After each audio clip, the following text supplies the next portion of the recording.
Hi there, my name is Fix Fox, and welcome to Heroes of Might and Magic Olden Era.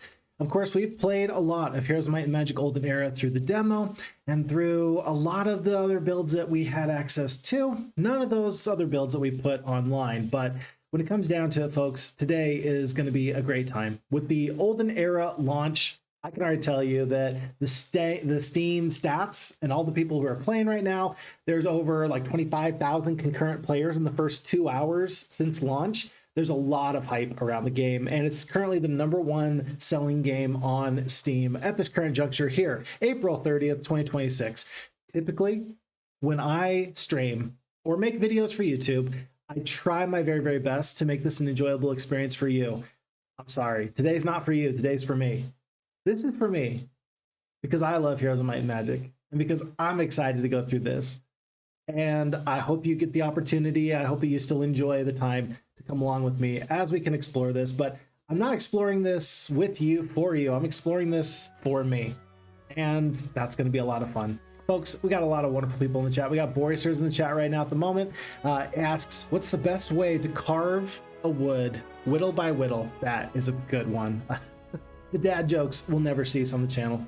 So thank you to Boriser and thank you to everybody that'll be here later and catching us on YouTube. Trust me, the pleasure is always mine. Okay, folks, here's the deal. I'm not going to be playing any of the campaign because I'm going to give myself a 1-week embargo. If you want to play the campaign for yourself, go play the campaign for yourself so that way it's not spoiled for you. I'm going to give myself 1 full week where I don't play the campaign, okay? So we're going to explore the campaign together in about a week. In the meantime, I don't want to go right on into multiplayer. I just want to start to explore this a little bit here. There's a lot of new buttons that haven't been available to us in the demo. There's been a lot of new buttons that haven't been available to us in other builds. Thank you for joining us here in this early access. We can do bug reports, all this YouTube sort of stuff. Here's something I'm really excited for. Looks like we got a map editor, which is going to be fantastic. I'm looking very, very forward to that. We do have the multiplayer. We got the challenges, which is going to be sort of interesting. I'm not too sure what to expect out of that. The tutorial, we've already gone through the tutorial in the past. No need to do that. Campaign, we're going to save it. Folks, we're just going to hit new game. And we're just going to do a quick start. I don't know what this is going to give us, but we're just going to have a nice quick start here. Let's do a classic multi-hero mode. And this is interesting. Pick a random map template. Okay. So Yin Yang, One for All, Last Stand, Nuclear, Hard Place, Chosen One, Infinity, Last Fortress, Universe, and Jeebus Cross. Tell you what, we're going to be streaming here all day today. I'm going to be just picking this medium-sized map. Let's just get started with this, and then let's figure out where this goes from here. A nice little medium-sized map, 2-player. That should be okay for us. Outer dwellings do not provide weekly growth. Manage your army carefully and defeat your opponent. You got it. For the first time, we have access to the new factions. This is going to be not just Temple, Necropolis, Dungeon, and Schism. We also have Hive and Grove. I'm a little bit familiar with Hive due to some of the other builds that were available previously, not through the demo.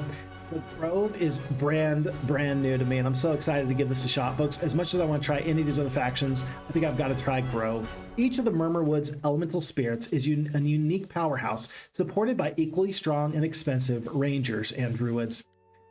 We have a choice between all these different heroes. I don't have any choice or really care about which one I pick. Look at this kitten horn guy. Jeez. I'm just going to hit random? Well, I guess we're getting the kitten horn looking guy. 2 attack, 1 defense, 2 spell power, 2 knowledge. This is going to be the hero that does crystals, Mlem. Basic Murmuring generates 1 focus charge at the start of every battle. So Murmuring is very, very important for the Grove faction because a lot of your units, in fact, pretty much all your units have this awaken ability where they are able to empower themselves in a really unique way. So having a hero that is of the Grove faction type is really useful because then you have focus charges to go with that. Basic sorcery plus the crystals. We're going to put this on Apocalyptic difficulty. I don't know, actually. Yeah, we're going to put this on Apocalyptic. I was told that it's gotten a lot better. So I've heard that easy and normal have gotten easier and more normal. And I've heard that Apocalyptic difficulty has gotten much harder. So we're just going to go for this Apocalyptic difficulty. If I fail, I fail. If I win, I win. And hopefully we're going to find out a lot about this new faction and get right into it. Enough talking. You know what you're here for. I know what I'm here for. But I'm hoping that everybody here is having a good time. It's a good reason. Oriser says, yeah. So usually I don't stream here on a Thursday, but currently it is 9:20 a.m. here on April 30th. That is a Thursday. And with it being the launch of early access, I decided, hey, let's take a little bit of time off of work and let's make this happen. Folks, here we are in the Grove. It's beautiful. We got the blue enemy. It looks like we're going to be up against a Schism player. We are going to be red. We got our gold and resources at the top. On the right-hand side, we have the new and improved UI. The new user interface is actually much better than it was previously. We got some extra buttons up here, map settings, and so on and so forth. I haven't calibrated any of my settings at this point. We may have to do a little bit of calibration. I literally just downloaded the game and logged on. So that's what we're doing here at the moment. So we got the Grove faction. Ooh. Is it going to do that every single time? Are we going to go through the archway every single time? That's neat and nifty. Oh my goodness. This is beautiful. So I have to tell you, folks, in the demo version, I had to turn off this sort of dynamic town camera setting because it made me a little bit motion sick. This seems to be just fine. This is working for me a-okay, actually. Yeah, this is okay. It's like a nice slow pan. I'm not feeling too bad about this at all. On the right-hand side, we do have our construct new buildings, recruit creatures, upgrade creatures, hire heroes. We also have the Magic Observatory and the faction lodge. You can reach these from any point. For now, I think with 2,500 gold, knowing that this is a multi-hero mode, it's going to be hiring a new hero. We have either Clarissa or Eith. I don't know what Eith does. Can I right-click to find out? No, I just have to mouse over. For Pathfinder, movement takes no terrain penalties, also has +1 sight radius, plus another +1 for every 5 hero levels. Okay, not a bad hero, and here's my thought process. Clarissa is amazing because of their ability to get early Econ and potentially get into some early alchemical dust. So this is actually a really tough choice. We just talked about how valuable it is to have Murmuring as your hero leading your forces because the faction laws and the focus charges are so very useful for your forces. So on the one hand, you'd think, oh, this is an immediate Clarissa game. I take her and then hope for the best. But I don't know if we're going to be able to get multiple heroes. One sec, we gotta check this out. In the upper left, previously it used to be that it would just tell you how many heroes you could have at any one time. I'm not seeing where that is. Oh, here it is. So right here, right above your heroes, 1 out of 4. If we can get up to 4 heroes, then that means that first off, we are going to pick up Clarissa. No ifs, ands, or buts about it. The units are whatever they are, right? But she is worth gold, and gold is going to be very worth my time. Let's give her just 1 single footman. She's going to go exploring for us. This little temple faction hero is going to grab some goodies, and then we're going to go from there. Whew. Whew. Campfire. That's going to be, let's see, 400 gold, 2 wood, 2 ore, and we're going to get another pile of gold. Everybody likes gold, even demons and spirits. Looks like we got unpassable terrain there. There's a windmill. Once per week gives the first visiting hero a small amount of random resources. The miller will pay his sovereign, but he doesn't have anything fancy. It's going to be 7 of the ore. That's okay. Dude, that's super fancy. I don't even know what you're talking about. Thank you for bringing me something so very, very fancy. And it's going to be Clarissa picking up a new level with the Learning Stone. Advanced Economy is exactly what I'm here for. However, this is the first time I've really gotten to take a look at the change. This used to be Basic and Advanced Ascension as the faction-specific secondary skill. Now we have Righteousness. So whenever a friendly creature dies or is killed in combat, the hero's attack defense increases by 1 for 2 rounds. The effect is stackable. So Temple's gotten some new buffs there, but we're not going to go for this. She's not going to be much of a fighter. She's just going to get me lots and lots of gold and resources. So let's go for the Advanced Economy. Tax Collector, 250 gold per day. The bonus is doubled if the hero knows logistics. Not bad. Smuggler, +1 crystal, gem, or mercury, depending on our faction. We've already got our Kitten Horn hero, and so I think that we're going to let this one go for Smuggler. Don't really need that. But what if we take Master Builder? 250 gold per day sounds good. I think that Master Builder, just to make sure we have a nice economic early game start, is going to be the play. So that's what we're going to do for now. Is this a road here, but it looks like it just kind of disappears into the tree line. A little bit interesting. I don't really know what to think about that. Interesting. Okay, but we're going to move our hero down. Our Kitten Horn hero. What is your name again? Raura. You know, I once saw a cat. He was up for adoption in a little shelter, and he had the deepest voice ever. Ow. I'm gonna assume that this guy doesn't talk in a really high voice, just like a really, really low voice. Okay, we do have a couple of creatures we can recruit. By the way, we start off with a couple of the fawns. That's 9 of the fawns. These are going to be ranged living creatures. They do have the parry ability when they're attacked in melee, which is kind of nifty. Their upgrades, we can get into a better ranged version or into the warrior upgrade, which trades the bow for a sword. You got the Hoplets, pretty magical creatures. The upgrades, you kind of got the blue build. You got the blue build is my personal favorite. But flying creatures, a little bit faster for you. 5 speed, 6 initiative, not too bad. A little bit more frail than I would like, coming in at 18 HP per, but that's just me. But all the HP that your second tier creature would have gotten actually goes to your third tier creature, and that's the Vine Iriad, which is 45 hit points. Not very offensively geared, very, very slow, but they do have the Awaken ability. So at the end of combat or once in combat, they can gain speed and initiative for a little while. So not too bad. We're going to actually look to upgrade them into Crystal Iriads as quickly as possible. Do we make any purchases at this current juncture? I don't think so. I think we want to make a purchase for a building if we possibly can. Very interesting. So we got the Fawn Huts. We're going to need Alchemical Dust to make the upgrades, and that's going to be a little bit difficult to come by. Menhir Circle. It's going to cost some amount of crystal. Very good. Mother Nature. +2 spell power to any visiting hero. Ideally, we would get this Grove Palace, which will give you additional gold, faction law points, and astrology points, and then you can upgrade it even further. You get one random upgrade, and then you can go into Grove Palace 3. But for now, we would need a little bit of extra gold and a little bit of extra wood. Let's set off without taking any additional forces, and let's just save the gold and see if we can get lucky here. By the way, you can turn this off where it'll tell you if a battle is lethal or not. We're going to keep that on for now. So for example, this battle against warrior fawns and some hoplets says it's doable. I'm actually kind of inclined to agree. And look at this. It looks like, yeah, there is a road here, but this is actually a little bit difficult to see just because of the trees. So if I hit Alt, you can actually get a little bit of an outline of any interactable objects on the map, which is really, really lovely. And so yellow means that yellow means I haven't been there. But for example, this windmill is grayed out because I haven't been there yet, or rather I have been here, but I haven't been to this crystal storage, for example. That'll give you some additional crystal. So we almost missed this back road. If I wasn't a little bit more astute, I might have missed that. Let's immediately pick up the experience. Early experience is so very good. And we have the choice between basic leadership, advanced murmuring, or advanced sorcery. So here, for the warden class, you could potentially get into these advanced classes. The Wellspring of Vigor or Fortune's Favored. And if we take the leadership, that'll get us on the way to the Wellspring of Vigor. Generates maximum focus charges at the beginning of each round. Is that broken or what? I love that. Alternatively, Fortune's Favored. Friendly creatures have their max possible luck and will always land a lucky strike when attacking. That's pretty good too. At this point, Advanced Murmuring seems exceptionally good, but I think that until I get some higher tier creatures, it's not going to be as good. The Sorcery, worth noting.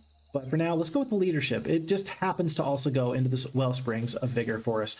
Morale is never a bad thing. A little bit of gold here. That's okay for now. Unless I thought I could get another hero on this new day. I probably should. Yeah, I should probably go here, grab the gold, and then head south. It's going to be a little bit not as precise with my movement points as I would like to be. Only 1,800 gold at the time. This fight's way too much. We got one hero going to the north on the cobbled path. Our main hero is going to go south. I think that you actually prefer to stay on the cobbled path. But for now, let's just head south and see where that takes us. We did not pick up any of the prerequisite wood requirements. I think we're just going to have to hit end turn and go on to the new day. But before I do, Magic Observatory, this is your mage guild. This is all your tier 1 spells, tier 2, tier 3, tier 4, and tier 5. You also have neutral magic, which everybody has access to, but there's a unique mechanic in which you get more of that. We'll talk about that later. And then we also have on this little tab below this, faction law points. And so it looks like, wow, it looks like Grove has a very, wow, heavy economy-based faction law tree. So you got your like gold and resource generation and like special stuff here on the left, and then your army bonuses are on the right. Some factions feature more heavily on this army side, but then again, all from the demo. There's probably been a lot of changes, and so it's quite possible, quite reasonable to believe that there are things, changes in the fundamental nature of the way that these have gone so far. So with these changes, we now have resource riches, which will give you additional gold and wood and ore. Tax collectors gives you extra gold daily.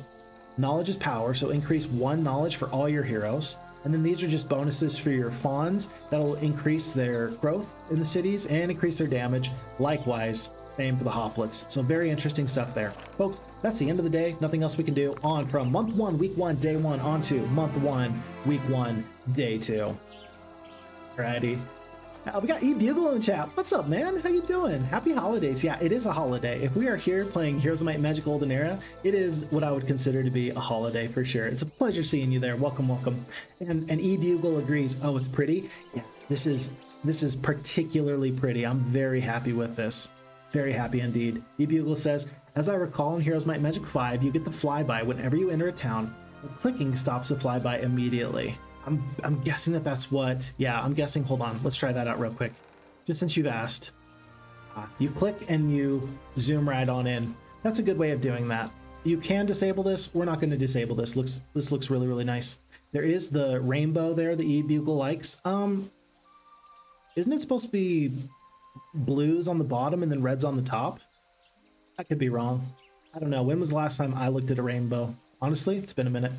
Okay, before we do anything, we do need to hire a new hero. So we've got the gold for it, and I think that this is much better of a choice than anything. So we're going to go with Eth, who's going to be, it looks like, you are a warden. So you got the warden class, which is more of the might-based heroes. And then alternatively, you've got like the Grove Keeper, I think. I forget what it's called, but warden is definitely your might-based heroes. We've had 2 might-based heroes at the moment, and that's going to be great for us. So with 3 heroes here, we are looking to get a nice fast start, and we're going to send Clarissa up next to see what she can do. Takato, thank you for the follow. Appreciate having you here. Welcome, welcome. Are you enjoying Heroes of Might and Magic Olden Era so far? What a beautiful day to be here playing Heroes of Might and Magic. Folks, we've got the new creature from the Tier 1 Hive. It used to be the gnats, and I liked the gnats. I thought that the gnat design was nice. But this new Tier 1 Parasite unit is gross and creepy in every way possible. I love it. So we're going to take a look at that as quickly as we can. We do pick up our ore mine, so +2 ore per day. There's a trophy hunter's den. Very interesting. Okay. Can't quite tell what these creatures are. We're not going to attack this for sure. But are these Dragonslayers? Those might be Dragonslayers. Good to know what we have to potentially deal with. And then, yeah, Abandoned Mansion. You got to fight some undead there. Dragon Tower, Black Tower, that's going to be a dragon fight at some point. We're not going to do that now. But look at this. We have found another learning stone, and immediately Clarissa goes from basic economy up to expert economy on day 2. And folks, this is my favorite part of this.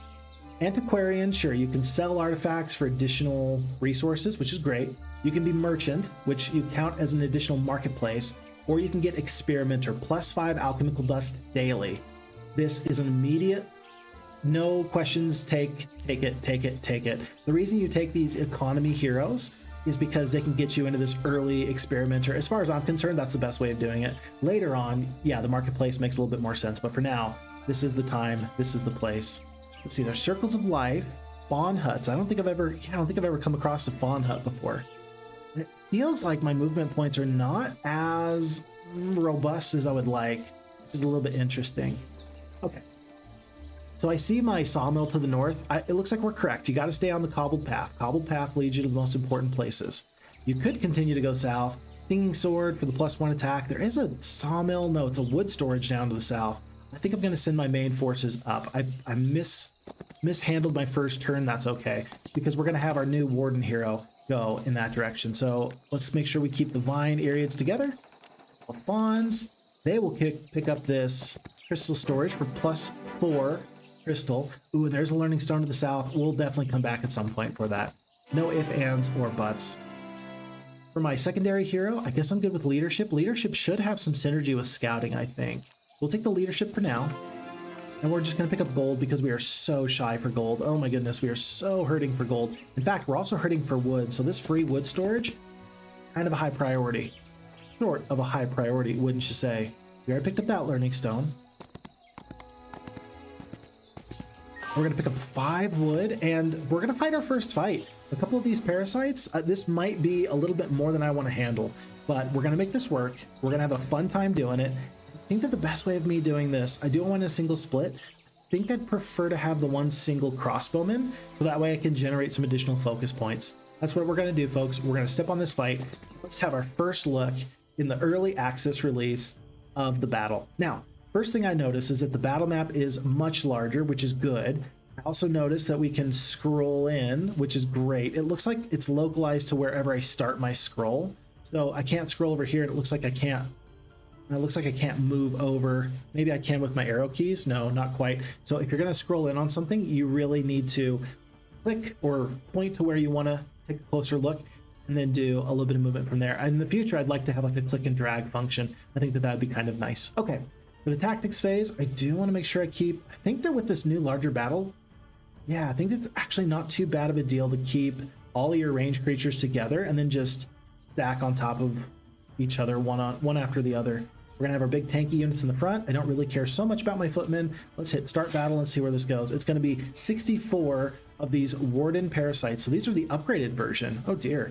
9 HP each, long reach attack, topple the strong. So the higher tier creatures that they fight are gonna take even more damage. Look how creepy this guy is. It is a worm. It's a Zerg eating a knight. It is so creepy. I love it. Okay. We do have a heroic strike available to us. I think we're going to wait and probably try and do, let's see, the Fawns don't have it, but maybe the Awaken Earth ability when the time gets a little bit closer. Hoplets don't have one either, so maybe the heroic strike is going to be the most useful. We don't have any spells at the moment, and that's okay. We're just going to hit skip a couple of times and let these enemies gamble down the battlefield. I have to say that because as the enemies get closer, we do more damage to them. There's a little bit of damage drop off, so that's important to note. Worth noting, as you mouse over, a new change here is that it'll actually tell you what the damage drop off is. Right now it's 50% because these guys are so far away. These ones, it's 70% total damage. So you can actually see the damage drop off as you're moving from one section to the other. My Nugs, thank you so much for the follow. It's a pleasure to have you here. We're playing some Heroes of Might and Magic Golden Era. Hopefully you are having such a wonderful, wonderful Heroes of Might and Magic Golden Era launch day for yourself. I know I sure am. By the way, as you mouse over, of course, you can see where the enemies are going to go to. I think it's going to be a full round of defense. We're going to let the Fawns do their damage. We're going to kill 4 to 5 of the parasites. We do kill a good solid 4. And then the Hoplets, I'm going to take one step forward, as will the Griffins, just in case, I don't know, just in case what? Just in case the enemies try and dance right outside of our range. I am going to, let's see, I'm going to skip on the Eriads one more time. And we are keeping all of our speed at the slowest level purposefully at the moment. The long and short of that is for this reason. I have played on a faster kind of speed, but right now that's not the way I want to go. Oh no, look at this, folks. We have a bug. Look at this. My swordsmen can't attack from the rear. I can only attack from that one slot. If I want to attack, I have to attack right there. That is actually a problem. And that is not normal. There's no special ability that says that you can't attack this unit from behind. That's just a straight up bug. Let me see if I can fix that. Heroic strike. Hold on. Oh no. I can't even do my heroic strike at the moment. It's wild. Not good. Folks, this is officially not good. That is a bug. This is early access, right? I've known that. You've known that. I've seen this bug in the past, but not recently, if that makes any sense. Yeah, I should be able to heroic strike these guys. I'm not too sure what the problem is. That is highly concerning. I don't love that. Don't love that. Yeah, and the Hoplets can only attack from this direction. What is going on? We do have the Leeching Hop taking 4 mana from an enemy hero. I'm not going to worry about that at the moment. Let's just do tons of damage. We do. And when the time comes, yeah, and Griffins can only attack here. So odd. When the time comes, we're going to see if we can get the speed up here. +2 speed's actually not going to do it for me, which is a little bit sad. Yeah, I can't even heroic strike at the moment. Huh. Okay. Well, it is the first day of early access. I don't want to say that bugs should happen, but they sometimes do happen. We can either run far, far away and let other creatures take the hit here, or we can take the retaliation on the Hoplets. I'm going to take the damage on the Hoplets. I'll take the retaliation. 14 Hoplets goes down to 11. So far, the losses are looking fairly acceptable. Another 5 to 7 of the parasites goes down. It's 6. There's only 19 remaining. With a long reach attack, they do kill another 3 Hoplets. Not very good. Yeah, this is actually a problem. I'm hoping that on the next battle that this is going to be fixed. But the fact that I can't do a heroic strike and the fact that I can't choose what angle I strike these creatures at is actually a major problem. That's actually like not okay. By the way, area strike deals damage to the target and all hexes around it. That means friendly creatures as well. So your Vine Ariads, if I wanted to sacrifice my swordsman here, I sure could. We're going to choose not to. Yeah, we're going to choose not to. We're going to let the Griffins take another swipe. I shouldn't lose a Griffin here. Yeah, we still got a little bit of HP there. That means that the Hoplets can do their damage, and Fawns should clean this fight up with the remaining 6. Yeah, full range damage. 70 damage is going to kill 9 of these parasites. That ultimately cost us 6 Hoplets. I'm not saying that I love losing the swordsmen, but I really don't mind losing them nearly as much as I mind losing my Hoplets. So we pick up 704 experience. We will carry on, taking our free sawmill. Well, I say it's free. It's not free. We had to fight for it by the sweat of our brow. And finally, that means with 2,500 gold, we're going to make our first purchase, and that's going to be the Grove Palace. It's going to give us hard economy. I don't think I need the troops nearly as much. I think that right now you want to go economy. We can either do gold, law points, or astrology points. I'm going to take the gold. I think that on apocalyptic difficulty, I think that the gold is critically important. So let's go right for that. Okay. By the way, I can hit Alt, and when I do, it'll show you what we're making. So right now, due to Clarissa, we're getting 2,700 gold, 3 wood, 3 ore, and 1 crystal a day. That's care of our Kitten Horn hero, plus the 5 alchemical dust. This is actually a really good early game economic start. I can already tell you this feels right. Let's take a quick look. Faction law points. We are generating faction law points, but we have not yet quite achieved one. So it's a special resource generated by cities and heroes when they capture global map objects and win battles. So the more you fight, the more aggressive you are, the better you do. In general, we still have a little bit of ways to go here. It feels like this curve is a little different. It feels like I used to get more faction law points. Maybe it's template specific. I'm not too sure. But for now, that's going to be the end of month 1, week 1, day 2, on to month 1, week 1, day 3. And Chris is in the chat. Hi, Chris. Hi to the Real Fix Fox. How long are you going to be streaming for? I'm literally going to be streaming. Let's see. 10 hours. I'm going to be streaming for the next 9 hours, is what I'm telling you. The library here closes at 7 p.m. I brought snacks. I brought drinks.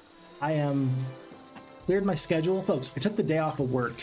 I scheduled the day off of work. My boss was like, wait, you're taking the day off so you can go play video games? I'm like, yeah. And thankfully my boss understands. He's like, yeah, when I was in college, I played a lot of Command and Conquer. I'm like, you get it then. So I'm going to literally be here all day long. So if you're at work or you're doing something else, folks, feel free to take a break, go stretch. I'll be here. Yeah, I'll be here for the next 9 hours. Who even cares? I just got back from a shopping spree in London, tired and need a 20-minute nap, then I'll join you. Perfect. Go take that nap, sir, and we will always catch you later. Appreciate it. Let's take our secondary hero. Man, this is really not a bad place. 2,000 experience plus the wood, plus the +1 attack. This is actually a really pretty good little area here. I'm very surprised.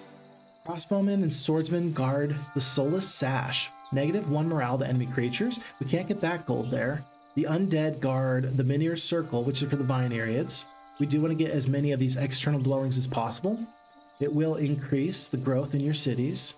There's a gold storage. That's actually pretty nice. It looks like this is impassable terrain. We're going to have to find another way there. And then, yeah, we could get through this side area. I don't know if that's going to be best for me. Let's actually use Clarissa since she's going to explore in this direction. Let's see what she can find. Yeah, lots of these treasure banks. Abandoned Mansion, treasure bank. Trophy Hunter's Den, treasure bank. Yeah. If you can fight these artifacts, gold, etc. If you can fight these, you can get a good economic advantage. But for the Growth faction, I think it's not going to be until we get to Mancers that we really get enough forces that we can clear the adventure map safely. I'm a big Heroes Might and Magic 2 fan. That's one of my favorite games of all time. Always will be. And in fact, that's what the FixFox Gaming YouTube channel primarily is. It's primarily Heroes of Might and Magic 2. And it really is wonderful to come to that point in a Heroes 2 game, or any Heroes game for that matter, where you just realize, yes, I am unstoppable. I'm just going to wander right through all of these enemies and they don't have a single chance in the world. Folks, treasure chest here. I don't know. Let's see. We are going to pick this up. I'm just trying to make sure that there's not a better way of me doing this. I think that I kind of want to go learning stone on my way back. So maybe I want to grab all this. Then again, if I'm not going to be fighting anybody at the moment, and if we got the secondary hero here, they can clear out everything that's not guarded. And I can take my main hero up the road and start getting the experience that we need for like a week 2 sort of a deal. By the way, look, I missed out on this little patch of ore. I completely forgot. As we hit this Alt key, this will more or less help you keep track of your movement points and help you figure out where you have to go. We have 2 bars here on our little hero portrait. We got the portrait on the left-hand side, it's the mana. On the right-hand side, we do have the movement. So we have 49 out of 170 movement points left. In other Heroes games, your hero's speed is dictated by the slowest creature in your army. Not so here, and I like that. So 49 movement points here, and then as I do this, you can see, oh, it's going to take 45 to get to here, it'll take 48 to get to here, 38, etc. So you got some tools to help you sort of count your steps, and I do think that that is a really nice feature. I don't think it takes a lot of the skill out of the game. As I said with Heroes 2, I'm a big fan of that game. Typically, I'll find myself really getting a good sense for distance, and you know, it's not bad to be able to use a tool to assist you in getting a good feel for distance and being very precise with your movement points. Now, 1,000 gold per day from the bank. We're going to still focus on this. Folks, I'm going to do a nothing but economy here on Apocalyptic difficulty.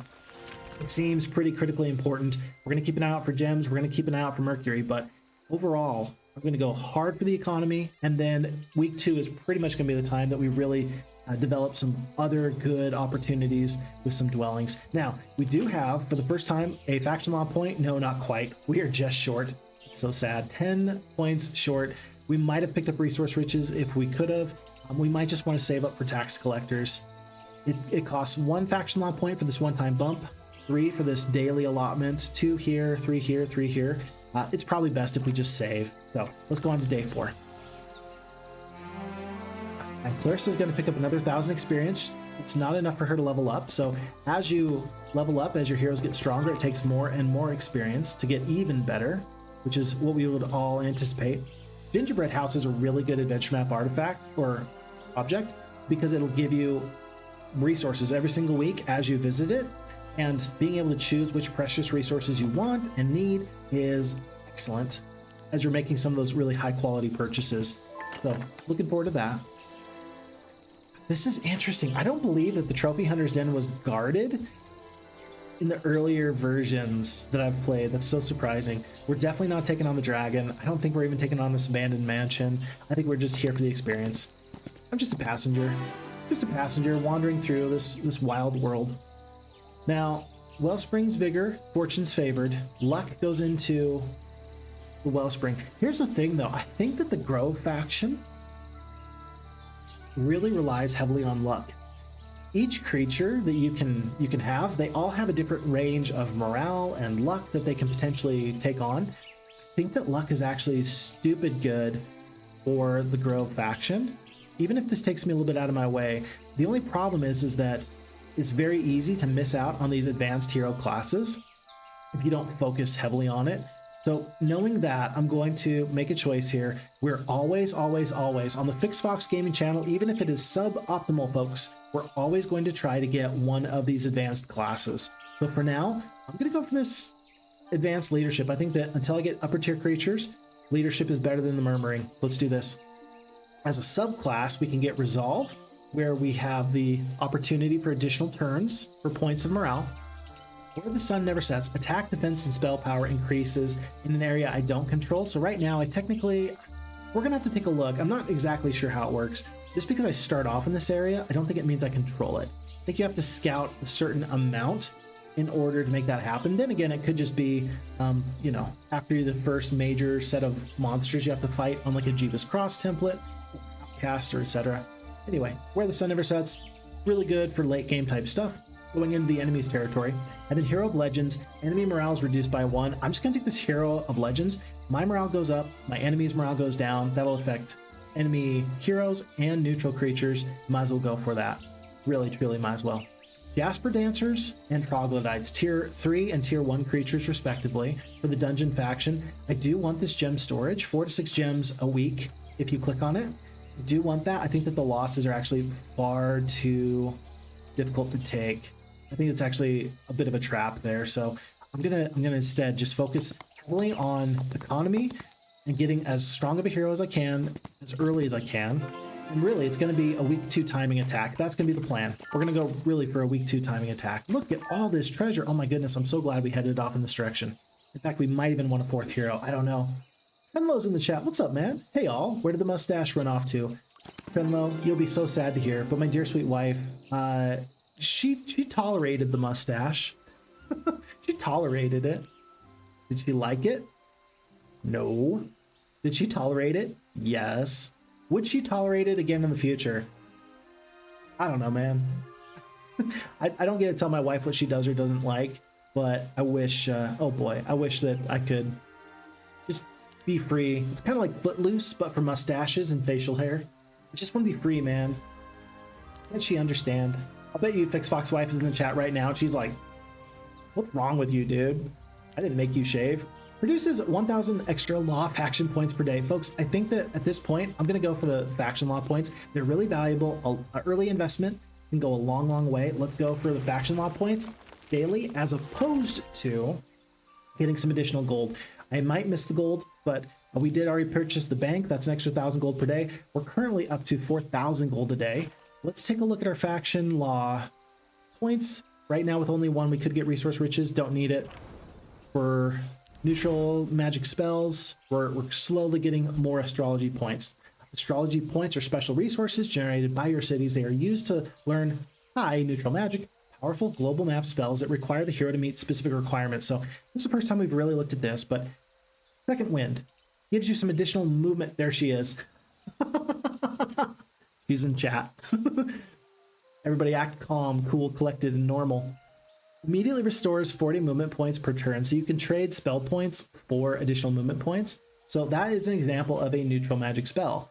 And then, of course, there's Dimension Door, which is everybody else's all-time favorite Heroes of Might and Magic adventure map spell. Totally broken. We love it. There are some adjustments to Dimension Door here for Olden Era. That's okay. Usable 1 time per day. Yeah, still super good. Not to mention we'd have this Gate of Light. It's like a little portal. You got Town Portal, always a really necessary one. If you can get some high tier magic and you can get the requisite level, like hero has to be level 12 to learn Dimension Door, you can do a lot there. Fixfox wife is telling stories about me, by the way. Fixfox wife says, don't blame me. Some teenagers teased him and then he shaved. They did. They did, folks. Look. Do I care what teenagers think? Shh, heck no. But did it hurt my heart and did it hurt my feelings when, like, I'm at the dollar store and I turn the corner and some like 3 girls just like pop around and say, and then they just kind of keep on walking, and then I hear them from one aisle over and they say, did you see the mustache on that guy? Ew. The audacity. The audacity. Mustaches are cool. At least mine was. All right, all right. I'm not going to defend it any further. Yes, I got bullied by some teenage girls. Sickening, sickening. Maybe they actually saved me from heartache. Who knows? Plus 2,000 gold or the experience. It's our secondary, tertiary hero, Ea. I shouldn't go. Honestly, I shouldn't go with Moriara as my top tier hero. I should pivot here. I'm not going to though. You're a good economy hero. I don't care. We're not going to pivot. We started off with this kitten horn hero. We're going to stay with him. That's just how we do. You can't get into this area because, yeah, the infiltrators, the tier 2 dungeon creatures are guarding that. So let's just continue on. I guess that there's some free treasure over here. And there's, of course, more experience to be had. If we can pick up another bit of economy, that'd be pretty neat. My wife says, yeah, it wasn't your fault. Okay. Okay. All right. Just let me have this, okay?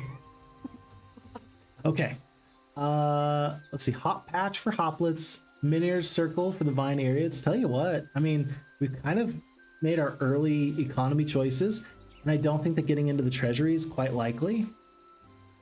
Then again, I mean, I think that at this point we've done enough early economy choices that we need to go into troops now. I'll go for the Vine Eriads first. We could get the Fawn Hut upgrade, which is actually really nice. We're not going to at the moment. We'll probably do that as our main hero comes back with the majority of the forces. For now, we're going to get our tier 3 creatures there. And I gotta tell you folks, I'm a little bit sad. We used to have like the little aqualotls, and we have changed those up, and now we have the naiads. It's a good change. I'm good for it, but I am sad. I kind of liked the aqualotls. But that's the thing about progress is not what I think progress should be. Progress is whatever the developers think that progress should be. Okay, we got lots of movement points. We're gonna grab this real quick. And we level up our main hero here. Advanced Murmuring, basic arcane magic, basic defense. I'm gonna go with the Murmuring because I don't know what the subclasses are and I'm very interested to find out. So friendly creatures dealing plus 10 damage and taking negative 10% damage on native terrain. This sort of, I don't want to call it like an ashen forest. That is our native terrain. Life essence, focus charge limit increases by 1. Holy crap. So good. And then Child of the Woods, only 30 extra maximum mana. I'm planning on getting like hundreds and hundreds of mana points at some point. So I'm gonna go with Life Essence and increase our focus charge limit by 1. That's actually insane. I think that late game, there's no better choice. I think that late game that is gonna be an obvious pick or ban sort of situation. Like take it or suffer. Okay, by the way, have you noticed, are these little cows? Look at the little mushroom cows. They're so cute. Oh, you gotta watch out for these big, scary hornets, though. They're gonna get you, my guy. Okay, by the way, this is as far out as you can, like, zoom out. As you can tell, I like to play a lot closer. I think that, I don't know what Grubby plays on. If you're not familiar, I love Grubby. I've loved Grubby forever. Grubby is a longtime Heroes of Might and Magic 3 and professional type of player in the RTS version. He's been playing a lot of Olden Era recently. I'm not exactly sure what his comfort level is, but I'm really comfortable at about right here. Yeah, right about there is kind of where my comfort level is for Zoom. Do we want to pick up tax collectors? Elite Fawns would be nice early on. I'm gonna go with the gold because you can never be sad with having so much gold. We're gonna do that. With that being said, our heroes have moved on to day 6. Criminal says, are there any gimmicks with this faction like Hive or Dungeon has? Spawning stuff and high luck and morale. Let's take a quick peek. All right, so like with the fawns, hold on. Actually, we should probably go here to do this. Let's go into the recruit creatures tab. So it's going to be a little bit easier when we see the actual upgrades, but I'm pretty sure, yeah. So Hoplets are morale lucky types. I think it's like the Phoenixes are super lucky. Okay, there you go. Yeah, so the Qilins are naturally super lucky with 3 luck, which is awesome. So actually they're the only ones. I thought that the Grow faction would be just generally even more lucky. Looks like that's not the case. Yeah, I just thought that they'd be more lucky in general. Okay, look at this. So for example, the Hoplets, as you upgrade the Hoplets, Dusk Hoplets are going to have better morale. The Dawn Hoplets are going to be luckier, which is interesting. Fawns, yeah, Fawns not really. Periods, no. I can't believe the Phoenixes don't get any adjustments. That's kind of wild, huh? But yeah, you can kind of check it out from faction to faction. Dungeon faction really does love luck because of all the magical creatures. These are magical creatures too, and they have some special abilities, right? Morale range -3 to 3, luck range -5 to 5. So, I mean, if you are a magical creature, then you do have some better opportunities. But this is a magical creature. This is an embodiment, which is a little bit different. So they are a little bit different from one to the other. Yeah, embodiment. Living creature. I guess you only got one magical creature here, huh? Interesting. Okay, nap taken. I feel better. Chris is back. Sweet. Good to see you. Okay. All right. Hopefully that answers your question a little bit, though. Because, yeah, I think that there's going to be a lot of nuance. The problem... Actually, it's not a problem. It would be a problem if we had limited amounts of time to try and figure out all the little nuances. I think that there's going to be lots of awesome things that people are going to discover over time. And as we get more experience, we're going to do better over time. I've got no ifs, ands, or buts about that. I'm just so very confident in that. We just need to give ourselves some time. Okay, we are going to get the fortifications upgrade. Alternatively, I mean, I could go Mage Guild and then Blooming Pond and get the Naiads. Tell you what, we're going to do that. Fortifications into maybe the Treasury. I think we've done enough of our economy. Let's get a Mage Guild level 1. It's going to be Fatal Decay. Haste is really good for the Vine Ariads. Healing Water, I'll take it. And then Lightning Bolt, always good. An Optical Illusion, not to mention Ground Sight. Okay, this is actually a pretty good Mage Guild. I think you would actually really like Energize potentially for the faction.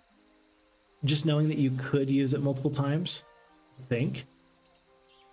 It might be, I don't know, we'll see. We'll see. Anyway, good spells so far. And then tomorrow we're going to pick up the Blooming Pond for the Naiads. In the meantime, though, I think it's time to make some movements. Didn't really need to pick up the... Well, we didn't spend any spell points, but still. And then gold, I'm still going to take gold. Pixfox, are you really taking gold still? Yeah, gold is good. Basic combat, Heroic Strike deals 10% damage. I don't think I've ever seen this before. Is this new? This is new. Heroic Strikes cost 1 fewer focus charges. How many do they usually cost? Don't they usually cost just 1? Am I crazy? Once per round after the first death of a friendly stack, allows a hero to use Heroic Strike again. Okay, for revenge. Mighty Strike increases the damage of the Heroic Strike. Swordcraft plus attack and defense.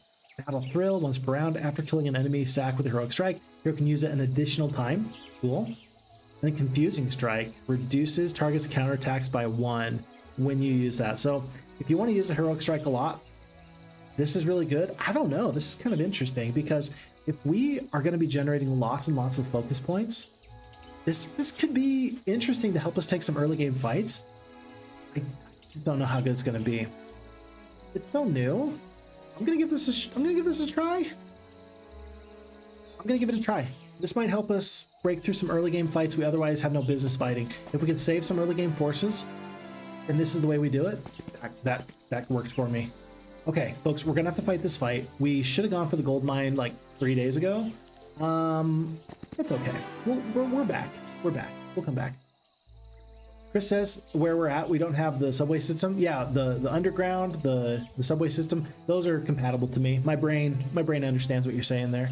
Yeah, I'm not in a place where we have any sort of underground public transportation. It is not my neck of the woods, not really a thing. Maybe someday my area will get so big and so crazy that we'll have underground subways. We're gonna have all manner of things. Heck, maybe we're even going to have Google Fiber or fast internet, so I won't have to go to my library all the time. Nah, that's unlikely. That's unlikely. I was looking the other day at Starlink, so that way I could just stream from home. But the download speeds are great, the upload speeds, not as good. So that's why we're not going to go with Starlink, but I was seriously considering it. Really was. Hero of Legends, again, this is for my secondary hero. I'm just going to go with Where the Sun Never Sets in case we end up fighting somewhere along the path in the future. Let's go grab the additional level ups there.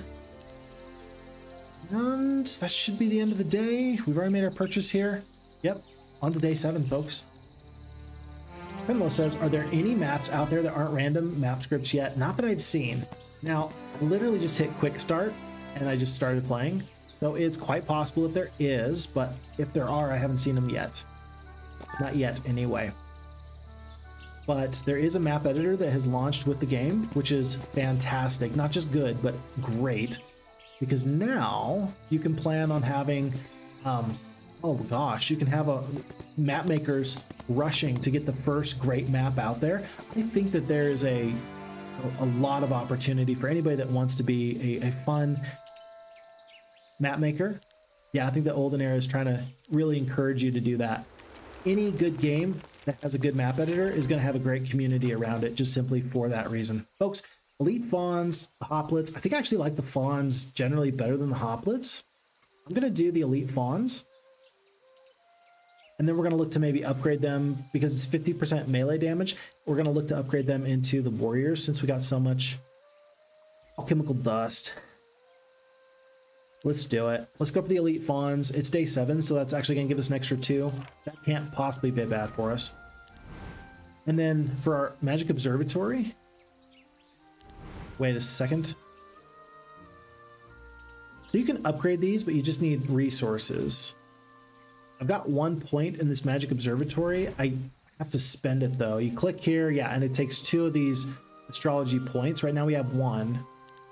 So it'll take 4 to unlock Dimension Door. It's actually not going to take too long. Anyway, I just wasn't sure if I wanted to spend anything just yet, and the answer clearly at this point is no. Okay, Cultists, Roshoth. Let's fight this fight. Tier 1 and Tier 2 creatures for the Schism faction. Trinlo does say that the last 2 seem decent. Of the sub-skills, yeah, I think so. I think that they seem pretty darn decent. One would think that some heroes that have Heroic Strike as their main gimmick. I mean, the hero, let's see, Old Lord Mandel, who basically looks like the the guy from Mandalore Gaming, right? I mean, his Heroic Strike is pretty good because it also has the added bonus of weakening your forces. So yeah, I think that there's going to be a place where you can kind of build around Heroic Strike. I don't think it's going to be like optimal, but I think it's going to be generally good. Generally good, I would say. I'm going to leave 1 crossbowman at the very, very top. Who knows? Maybe they'll draw some fire. I doubt it. But these are all ranged, or excuse me, these are all melee creatures. These guys have a long reach attack, but still, they're basically melee. And we start off with 2 faction law points. Excuse me, 2 focus charges. Jeez. No spells still. Let's just start hitting skip. Let these folks get closer. I don't want to attack them, really, because if I attack them, sure, I generate focus points, but then they also generate focus points as well. Okay, Heroic Strike, please work. There we go. For the first time, ooh, new animation. For the first time, we do use a Heroic Strike. So that issue we had in the first fight, it looks like we're all good to go. Looks like we can hopefully attack at whatever angle we want to. Question mark, fingers crossed. If we can do the Heroic Strike, then we're doing better already. Yeah, so as we deal damage, we gain focus charges. As the enemies take damage, they're also going to gain focus charges. Okay. This poor cultist is not having a good day. But that's not my fault, sir. Sir, that's not my prerogative. Whether or not you have a good day is not up to me. And if it is up to me, then I'm going to decide that you have a really, really bad day. For what it's worth. Chris says the London Underground does have a 4 and 5G signal down there, which was new to me. I haven't been to London in years. Huh. That sounds great, actually. Yeah, I love the idea of that. I don't know. Technology is just getting so good in general. I'm just pretty impressed with the things that humans can do. There's a comedian, I don't know who it was, but they made the point that they said, man, if I went back in time, I could say, I'm from the future. And everybody'd say, yeah, okay, prove it. And I couldn't. And I'm very much in the same boat, folks. If somebody said, hey, prove that you're from the future, I'd be like, well, we have cell phones. And they go, okay, how those work? I'm like, I don't know, satellites or something. Anyway, I'm almost verbatim stealing this guy's joke, but in general, it's a good point, and I appreciate the kind of humor that brings up a good point. I can't wait to see what Heroes of Might and Magic Olden Era humor develops over time. By the way, Griffins take the big first shot off on these Roshoth. I'm gonna fly away from these guys. I'm not gonna stay in range. We went out, we attacked, we did our damage. Actually, you know, I'm gonna go fight these cultists down here, because these Roshoth can't reach there. Hoplets have got to get out of range. We're definitely playing with distance here. We're playing to avoid enemies that we don't want to deal with just yet. We're gonna wait on the fawns. Swordsmen are gonna wait. And swordsmen are gonna back off. It's fine. And then maybe the vine areas, maybe, let's see. It takes three focus charges to awaken Earth. That feels like a lot. Could be crazy, but that feels like a ton. Cultists are going to step up. They're going to do the long reach attack onto the Hoplets. No losses taken. I'm good for that. And as long as we don't attack here, the Vine Eriads can do massive amounts of damage. And there's going to be 1 Hoplet. I think we're only going to lose 1 Hoplet and 2 Griffins this entire fight. That seems just fine to me. Oh, look. Somebody... Dang it. Forgot. The Roshoth have a summoning ability. If it's a full undead, like full corpse, they can summon creatures off that corpse. It's mostly just frustrating. Like, you can, if you're playing the Schism faction, you can try and use that to get massive amounts of forces, but in general, I'm just not having a good time. It's just kind of whatever. Hate it here. Okay.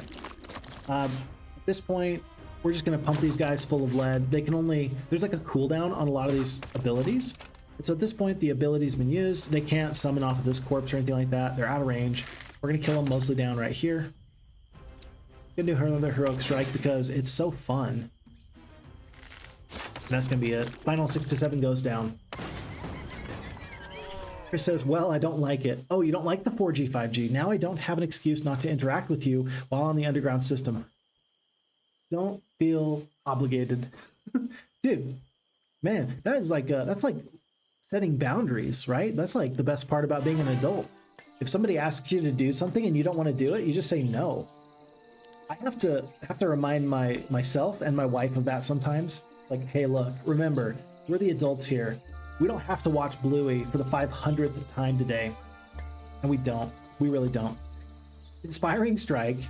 Hero gains a chance to instantly reset the cooldown of Heroic Strike whenever they use it. 5% per point of the hero's morale. What the crap? That seems good. What? March. +1 initiative, always good. Enthusiasm, whenever a friendly creature gains a turn from positive morale's effect, all friendly creatures gain +1 morale until the end of the next. That's a change. That's new. Oh, that's new. If anybody gets morale, everybody gets increased morale. That's super good. I'm gonna take this Inspiring Strike because we're kind of, I don't know, we're kind of leaning into this now at this point. I want to see how far we can push the limits, if that makes any sense. Okay, +1 attack on the Stinging Sword, and everything else is here. We picked up the crystal. By the way, I think that we get a bonus if this hero is the one that picks up the crystal. Produces 1 crystal a day, plus another +1 for every levels, and then we double the amount of crystal taken on the map. So yeah, okay. On we go. Yeah, this sounds crazy, like going for this heroic strike, but you know who's affected by heroic strikes? Dragons, these guys, and these guys. I don't know, this might be the early game firepower we need to start clearing out this adventure map and go for 1, 2, 3, 4, 5, 6 mansions. Holy crap, there's a lot of mansions. Whatever the case, end turn, on to the next. Chris says the animations look more polished in this so far. I agree. I don't know. I do have to remind myself that we are playing, let's see, what are we doing here? We are playing on a slower speed than I did with the demo. Overall, I think that's okay. I think I kind of enjoy that we're playing at this slower pace for now. As I said in the very, very beginning, typically when I stream, I'm trying to play for everybody else. To make sure you all have a good time. Right now, on this first day, this is all for me. I'm being selfish. I can't help it. I could help it. I choose not to. It's mine. Okay. 30 alchemical dust. I think that at this point, you might want to just wait and upgrade into Mancers or something else later. Let's go for the Qilins now. And we're gonna go to this tab. We could just hit recruit all. We do have enough gold. Yeah, we do have enough gold, but I'm gonna go to this tab just because it's gonna be a little bit nicer. So we've got our 1, 2, 3, 4, 5, 6 tier 6 creature, right? 35 HP. All of a sudden, we're gonna be much tankier than we were before. Naiad, so we've got a nice range creature here. We got a nice melee damaging creature here, super fast, super tanky. We got the Vine Eriads, slow lumbering creatures. Hoplets, you know, good supportive unit. And then we got the Fawns. So we're gonna purchase everybody. We still have 7,000 gold remaining. We would not have 7,000 gold if we had messed around and not focused on the gold like we did. I think that this is our opportunity to be very, very happy with our choices. Let's get rid of the Griffins for now. Yeah, let's get rid of the Griffins for now. And let's start clearing out everything we can possibly clear out. Starting off with this Pandora's box. So it's some Hoplets and some Eriads. Folks, let's do this. We're gonna start making some magic happen. Bugle says, but if you don't watch Bluey for the 500th time, how will you watch it for the 501st time? Okay, I used a bad example because if I'm being honest, I love Bluey. Bluey is actually an excellent show for kids. I wish that we had Bluey when I was a kid. I think that my life would have been a little bit better. Like just better enough What did I have? I had Sesame Street. I had Mr. Rogers' Neighborhood, right? Captain Kangaroo, right? There's some good shows as you were a kid, and man, they're just top tier. And I'm glad that there's some modern television shows that are actually doing it for you. Doing it for me anyway. Okay, folks, we do have our spells. Remember, we picked up the level 1 Mage Guild. So we got Healing Water, Haste. Haste is going to be great for the vines. Lightning Bolt, Thick Hide. For now, I think that we just wait, because these are all melee creatures. They're going to take a little while to get down here. Let's just start skipping, so our ranged creatures can do more damage from afar. Now, do I have a special ability here? No, I just have the Awaken ability. Extra speed, initiative, HP. Perform ranged attacks even if there's an adjacent enemy. Oh, okay. But here's the thing about these Awakens is that they last until the end of combat, which is awesome. So they're expensive, but they do last until the end of combat. This is why I think that the Energize spell we talked about earlier, which will give you 1 additional focus point, I think that those are exceptional. Not just good, but great. Okay. I think we're going to be ready to attack. Let's start working on these gentlemen here. Fawns are doing the damage too. 34 Hoplets down to 29. I could do a Heroic Strike. I do want to do this Awaken Air. For the Qilins. +2 initiative. HP's up by 20. Grants Swift Strike. What is Swift Strike? Grants Swift Strike. What? I can't. There's no additional information there, which is kind of weird. Okay. Alrighty. Well, we're gonna skip for now. And then, but yeah, I'm gonna do the Awaken Air here as soon as I can. Just because I want to make it good. Actually, I should probably do it on the Eriads. It's just better on them. These guys are going to be fast and tanky anyway. These guys, maybe not so much. Okay, let's just wait a little bit. Another round of waits. The Dusk Hoplets, they do have the Leeching Hop, so they can steal mana from me. I don't think it's going to be much of an issue. And then Magic Core. Upon the death, this creature increases the hero spell power by 1. So I think it's the other version, the Dawn Hoplet, that'll like do damage to your own forces if they're nearby upon the death. I think, I don't know.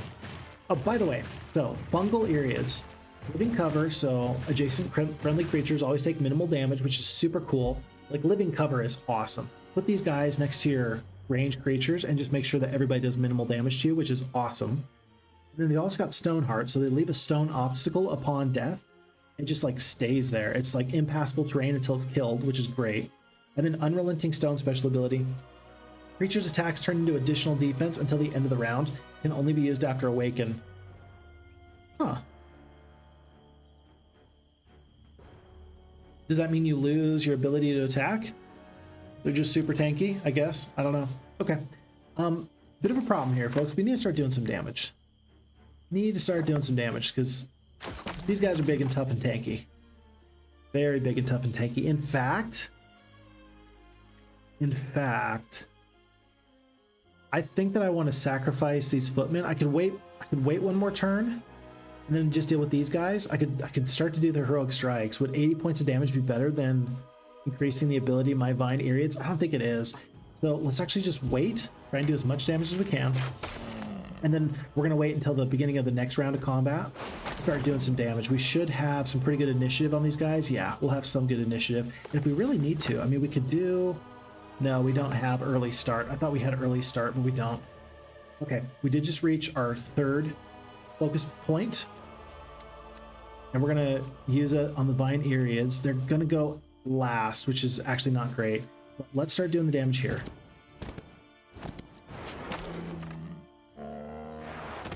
Oof. That's okay. That's okay. Lucky strike. We'll take it. AoE damage, not too bad. Might even want to do a heal there, for all I know.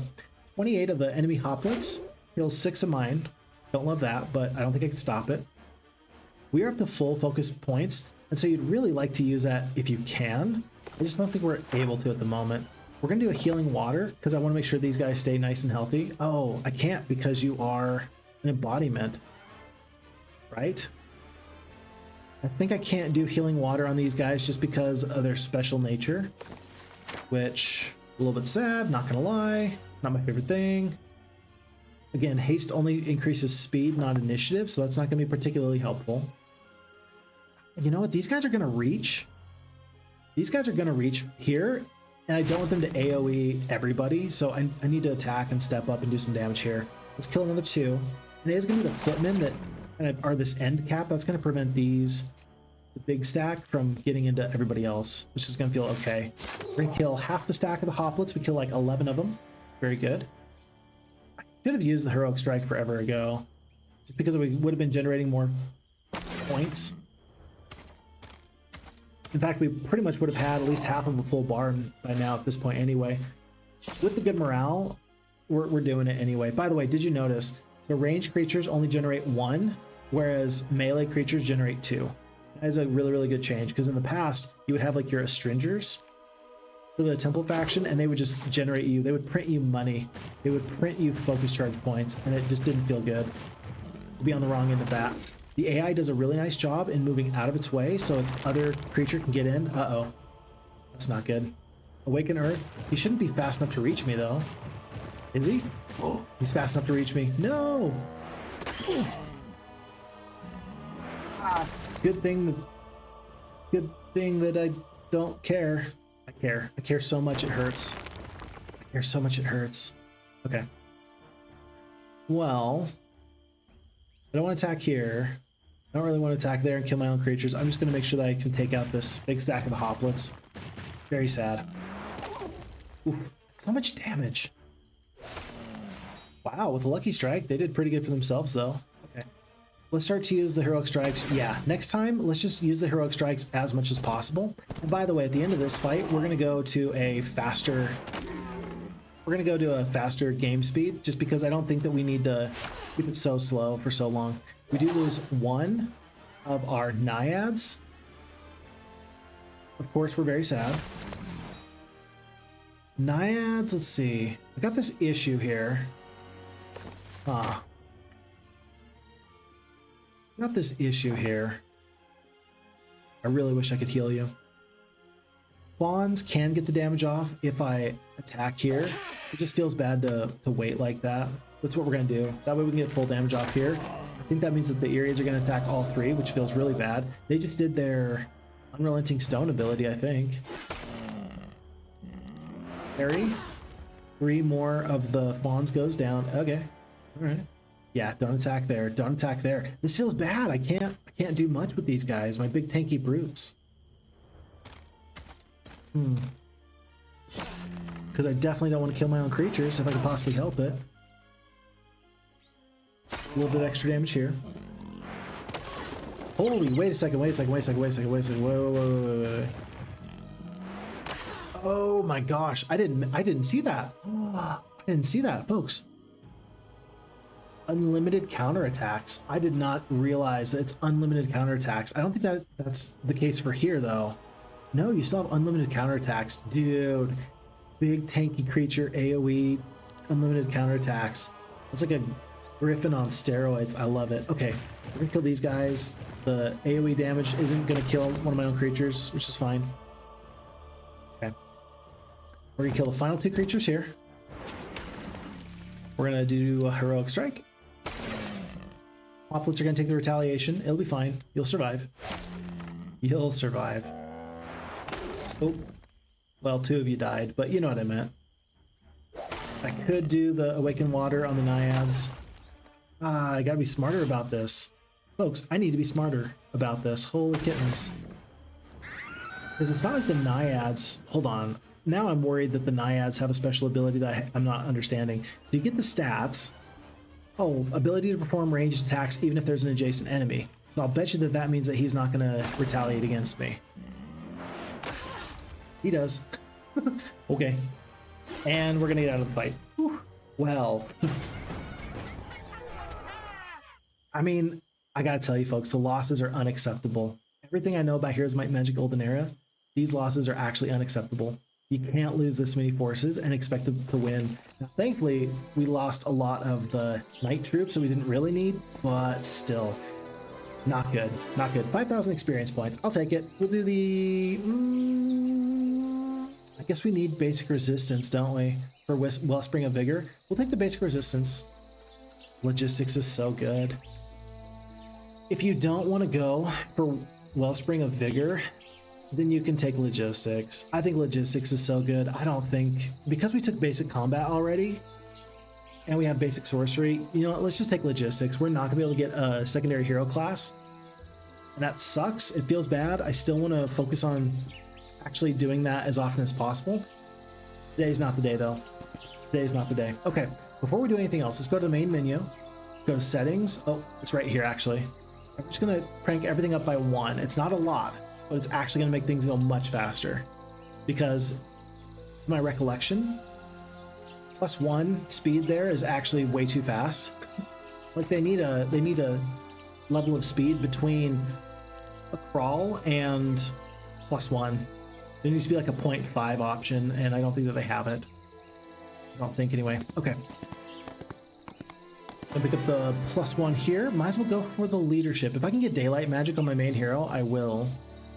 March for the expert leadership, not too bad. And the only issue I have right now is that I've got 1 main hero and then 2 kind of whatever heroes. There's stuff to go pick up. Make no mistake about that, but in general, I wish things were a little bit different. I wish that I was able to have multiple heroes do exceptionally well. At the moment though, meh. Okay. No spending right now. Friendly creatures deal 25% additional damage with lucky strikes. Okay, so there's the luck that you were asking about, Trenlow. So there's some innate faction law abilities that'll make Nature's Wildness much better with the luck. Veiled by trees. When battling in an area you control, friendly creatures gain attack and defense. That's pretty good. I'm gonna wait on the Eriads because I'm gonna want the growth, the HP, and everything else. So let's just actually wait on that. And since we're so close, we're probably going to stop back in first thing in the morning and upgrade our fawns. I think that's going to be maybe the best thing for me. Just make sure that we're doing this as appropriately as possible. Folks, we're actually to the point where if I'm going to be streaming for 10 hours today, I need to take a break on the hour every hour, and we're about 15 minutes overdue. So we're going to take a 5-minute break here. I'm going to get caught up on chat. We're going to take a break, and we'll be right back after that. So Chris says, I don't mean you personally, just in general. It used to be the case that when you were offline while down there, a bit of downtime for yourself, you might say, but no, now there's no excuse. You know what? Yeah, that makes perfect sense. Are we too accessible? With cell phones and email on your phone and all those sorts of things, folks, are we too accessible in this modern era? Should we return to Monkey and just go back into the forests and the trees and, you know, only be available when we want to be found? Sure, why not? Let's do that. E-Bugle says, it's an interesting looking phoenix. Disappointed it's not on fire. Let's take a quick look at that. Yeah, because you got this phoenix here. Yeah, not on fire. Flaming phoenix. Oh, that one's on fire. So if you want the flames, you got to pay extra. That's kind of funny. And then the energy phoenix has just like the energy ball. Very, very reminiscent, actually, now that you mention it. Very reminiscent of the Heroes Might and Magic 3 Conflux fire elementals and energy elementals. Huh, very interesting. Yeah, we're gonna look to get phoenixes as quickly as we can, but that's gonna be after the break for sure. We'll take a look into that. So folks, thank you for the time. We're gonna take a 5-minute break here. I'll be right back with you. Until then, don't go anywhere, or do go somewhere. Go stretch, go get some drinks. You better believe that I'm gonna be drinking some stuff, and we'll catch you in about 5 minutes. Thanks. Alrighty, we are back. Folks, we need to do something that we haven't done just yet, and here's what it is. So when we're clicking on these units, right, you can get their stats, you can take a good look at them, etc., etc. That's high quality. That feels nice. One thing that's very, very important to me, though, is also this. If you're looking for the lore in Heroes of Might and Magic Olden Era, which is my favorite part about the Heroes of Might and Magic series in general, you got to go to these little description boxes. So, for example, our hero here, Miaura, it's this little tiny biography box here. It's like a little feather. You got to click on that. And when you click on that, you get the information. From here on out, I think that we need to do a better job of getting the lore, because there's going to be a lot of people that are interested in the strategy and like the online multiplayer and the raw tactics that go into the Heroes of Might and Magic series, which, let's be clear, that's a huge aspect of the Heroes of Might and Magic series. But when it comes down to what makes the game truly cozy and wonderful, I gotta tell you, it's the texts, it's the world building, it's all those other things. So, Miaura, hidden horn of a simple mind, was once a mere beast until she devoured a massive crystal vein. unstable energies reshaping her into a humanoid form. Though still ruled by animal instincts, she has begun to form a personality, slowly grasping her newfound sentience. Yet her greatest passion remains hunting and consuming crystals as she roams the ever-shifting wilds of the Murmur Woods to peruse it. So, gonna be important that we read these. These are very, very important. Fawns, for example, it says, the fawns of the Murmur Woods remain a mystery to most outsiders. They shun complex tools, instead embracing symbiosis with the forest, trusting that the mycelium will provide everything that they need. I wonder, if I click on this, it'll go away. If I just click it and stay, it looks like I can't move on to the next unit. Oh, I can, but I have to click on this every single time. So for the Hoplets, the ecosystem of the Murmur Woods is steeped in raw magic, flowing through Enra. At times, it imbues the most unexpected creatures, resulting in this unique cross of fireflies and common hops. Interesting. I didn't realize it was a mix between fireflies and common hops. Huh. Very cool. Yeah, but they look nice. They look nice in general. I do like them. Okay, on to the next. We got to go on to the next. Vine Eriads. Betwixt two realms, the mycelium serves as a bridge, allowing passage between our world and the realm beyond it. As a result, young elementals merge with the flora and fauna of the Murmur Woods to take on physical forms. Vine Eriads are the Earthkin's preferred vessels for exploration. So these are creatures that have merged for a physical form, and they are very cool looking. You see, this is the lore. Up to this point, if you're not reading this, I think you're actually missing out on something big, folks. I don't want to tell you how to play your game or how to live your life, but I think you do miss out on something. Free and ever present, the element of air takes many forms. The wind that carries a child's laughter, the gust of smoke in battle, the breeze that steals a widow's scarf. Qilins embody all that such zephyrs represent, swift, graceful, and ephemeral. And now we got you. The Church of the Sun brought the faith to Jadame. Okay, all right, we'll get to you later, Mr. Swordsman. This is not your time to shine. We'll do that another day. Okay, back to what we were doing. I had talked about wanting to head back. So that way we can make an upgrade. Now, we could either try to go from the Shroomwood Shack, which is going to take some resources. That'll be later on down the road. Or we can go for these fawn huts. I think we're going to go for the fawn huts. We're going to upgrade this, spend the alchemical dust. We should have plenty. And then we do have, for the first time, the opportunity to make an upgrade. So we have the fawn archers, which ranged attack, sharpshooter, so we do full damage at any range, which is actually a big deal, right?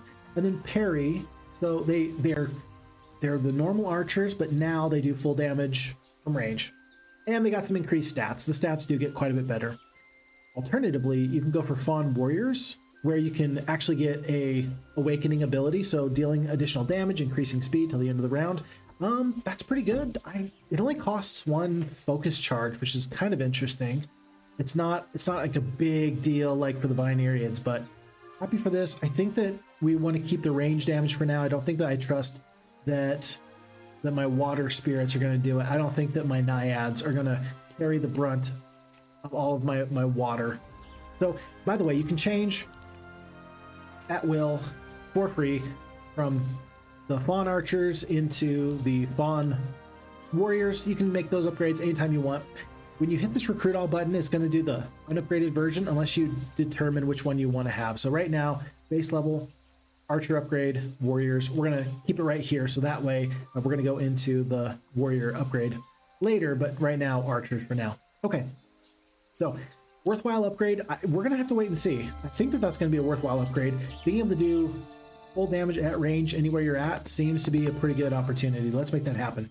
E-Bugle says that, man, sharpshooters seem huge in Olden Era. I think so. So the marksmen are pretty good. Stringers are pretty good. I think that the marksmen are always going to be worse than the stringers in the Temple faction, just because of the way that the stringers get a double shot off anyway. Being able to do full damage at range, given how much bigger the battle map has gotten, I would agree. I think the sharpshooters generally much better. And much more important. Yeah, it's gonna take 2-3 turns for these guys to get down the battlefield. Yeah, absolutely. It's gonna be an issue. Okay, let's just wait a couple times. Next turn they can get their little speed boost. We're probably gonna want to kill Hoplets first. 8 to 10. Yeah, we kill 9 from full range, whereas these guys, the Naiads are doing half damage at range. Should I do the Heroic Strike? It's 96 damage. It's pretty good. And I think that the Hoplets, yeah, I think that these Hoplets are going to be able to reach us next turn. They will. So let's just do some defense. Qilins are just going to wait. Their best is going to wait. Their Hoplets are going to get this first shot off. Who do they attack? So I guess I'm confused. I thought that the area strike, let's see, all hexes around it, and yet my creatures didn't take retaliation damage there. I guess, I mean, I'm happy for that. I guess I'm just misunderstanding how this works. So let's do this. Let's actually defend here. Let's actually attack. It says I'm going to attack my own creatures. All right, we got to do this for science. Okay, yeah, and it doesn't do it. So this whole time, I've operated under the idea that I need to be very, very careful with my damage. It looks like it only area strikes enemies, which is a little bit of clarity could be nice on the tooltip. Because yeah, I guess I've misunderstood that. By the way, Nature's Fury is cast for the Fawn Warriors are going to be much faster, but I actually moved my Vine areas just in case they did cast that. I didn't actually put them right in front of harm's way. Do Qilins, do tons of damage, 83 damage. Oof. But it looks like with the parry, yeah, these Fawn Warriors still got a little bit of damage off. Parry is really good. It's on the Fawn Warriors and the Archers. The whole Fawn class gets it. And then Minotaurs are other notable creatures that have the parry ability. Is it the Minotaur Vanguard or the Minotaur Lords? One of them has the parry ability, and one of them just has a better active ability. I forget. Once we get into the dungeon faction a little bit more, then we'll do that. Okay, folks, we've talked about wanting to do some damage here. This looks like, whoa, this is different. What are you? Holy kittens, this is so many enemy creatures. I think we're gonna have to fight this fight, but we're gonna be surrounded? I don't know if I want to fight this fight. I mean, we're talking 112 skeletons. I don't think I have a good tool to shut these guys down is kind of my issue. Yeah, I don't think that this is actually the fight we want. I know that we want to fight. I know that we want to be very aggressive. We might just want to go clear out this whole corner because I know we can take out most of these forces. Yeah, and there's even a Pandora's box. Maybe we get some additional forces there. With the heroic strikes, we could probably even take out this black tower. Tell you what, let's ignore this for now, and we're going to get additional troops when we can. With all these extra heroes, we're going to be just ready to do some resupplies when we can. Did we ever pick up this crystal? No, we did not. There's an additional 4 crystal. I don't think that my main hero with their crystal special ability, I don't think that they get double the crystal storage ability. Maybe they do, though. Maybe they do. Okay. 1,250 gold there from the Leprechaun. I'm glad that they turned down the volume on the Leprechaun. They used to be so loud. If there was a Leprechaun anywhere in your field of sight, you could hear nothing but Leprechaun. Yeah, kind of nice that that's not an issue anymore. Okay. We do have faction law points. I did talk about wanting these elite areas. Do I want that more than additional astrology points? I think so. I don't think I care about the knowledge at the moment. Don't think I care about resource riches. Yeah, let's just go for this. The additional 5 HP, let's just get a big stack of those because there's 2, let's see. Is it 2? 2 dwellings? Yeah, 1 here, and I think that there's 1 up there. So we're gonna get as many of these creatures as possible. We do still have some astrology points we'll spend later. I think that's the end of the day. On to a new day. Chris says, blimey, 100 skeletons. That would that would do Bruce Campbell proud in the film Army of Darkness. Okay. So folks, you tell me. My dad is not sure if he's a good dad or a bad dad, because when I was a kid, you better believe that at age 12, I was like hurt and shocked and crying because I ended up watching Army of Darkness, which is funny, and then the prerequisites to that, Evil Dead 1 and 2. Whereas Army of Darkness is fun and campy. Yeah, I don't think that like a 12-year-old, maybe at 12 years old I was fine. But the Evil Dead series, that was a little much. That was a little much for me. I love Bruce Campbell, good stuff. Clarissa is going to be just a good hero. Basic Thaumaturgy, always happy to see that. I know that there's some internal rules about secondary skills and what heroes can and can't get based off of their class and based off of their predisposition to being either a might-based hero or a magic-using hero. in general, I don't know enough of the specifics to really be able to tell you much, but at some point, I'm just going to spend a whole day going through all the information that you can find in the Hooded Horse wiki. There's some nice wikis for Olden Era. And there's just a lot of base game knowledge that's going to be really, really interesting to get. I like this when you get a stack of tier 1 creatures. I'm going to build that for my walls. Where do the walls appear? Oh, there they are. They really fit into the background. It's really nice the way that they make new buildings appear and pop up. They just popped up here in the very, very background. Very nice. Okay. There's so many wonderful things to feast your eyes on. Love it. Are there any additional places I ought to just stop in and grab new things? I don't think so. I mean, maybe, are these free? Do I have to defeat any guardians here? I don't know. Let's go find out. Oh, I almost lost my main Kitten Horn's full turn due to incompetence. Have I looked at the campaign yet? I guess you only got the copy today. Yeah, I have not looked at the Olden Era campaign. So I said in the intro that I'm not going to look at the campaign until a week has gone by because I don't want to ruin it for anybody else. I don't want people to have to choose, well, do I watch Fix Fox and ruin this for myself, or do I get to play the campaign for myself? After a week, I will remove the embargo that I've placed upon myself. Until that time, though, we're just going to be hanging out and doing every other thing that the game has to offer. So yeah, I just don't want to ruin it for anybody. Which it feels like that's the right decision to make. I don't know. You're gonna have to let me know yourselves, folks, what you think. Okay, these marksmen are a problem. They're gonna do full damage from range. I don't think I can do much to them. I'm gonna move to here. Maybe I get good morale. Nope, I don't. I'm gonna move to here. Maybe I get good morale. If I get good morale, I'm gonna step right on top of you. I don't get it, and then I'll lose 11 fawns. That's so bad. I don't love that.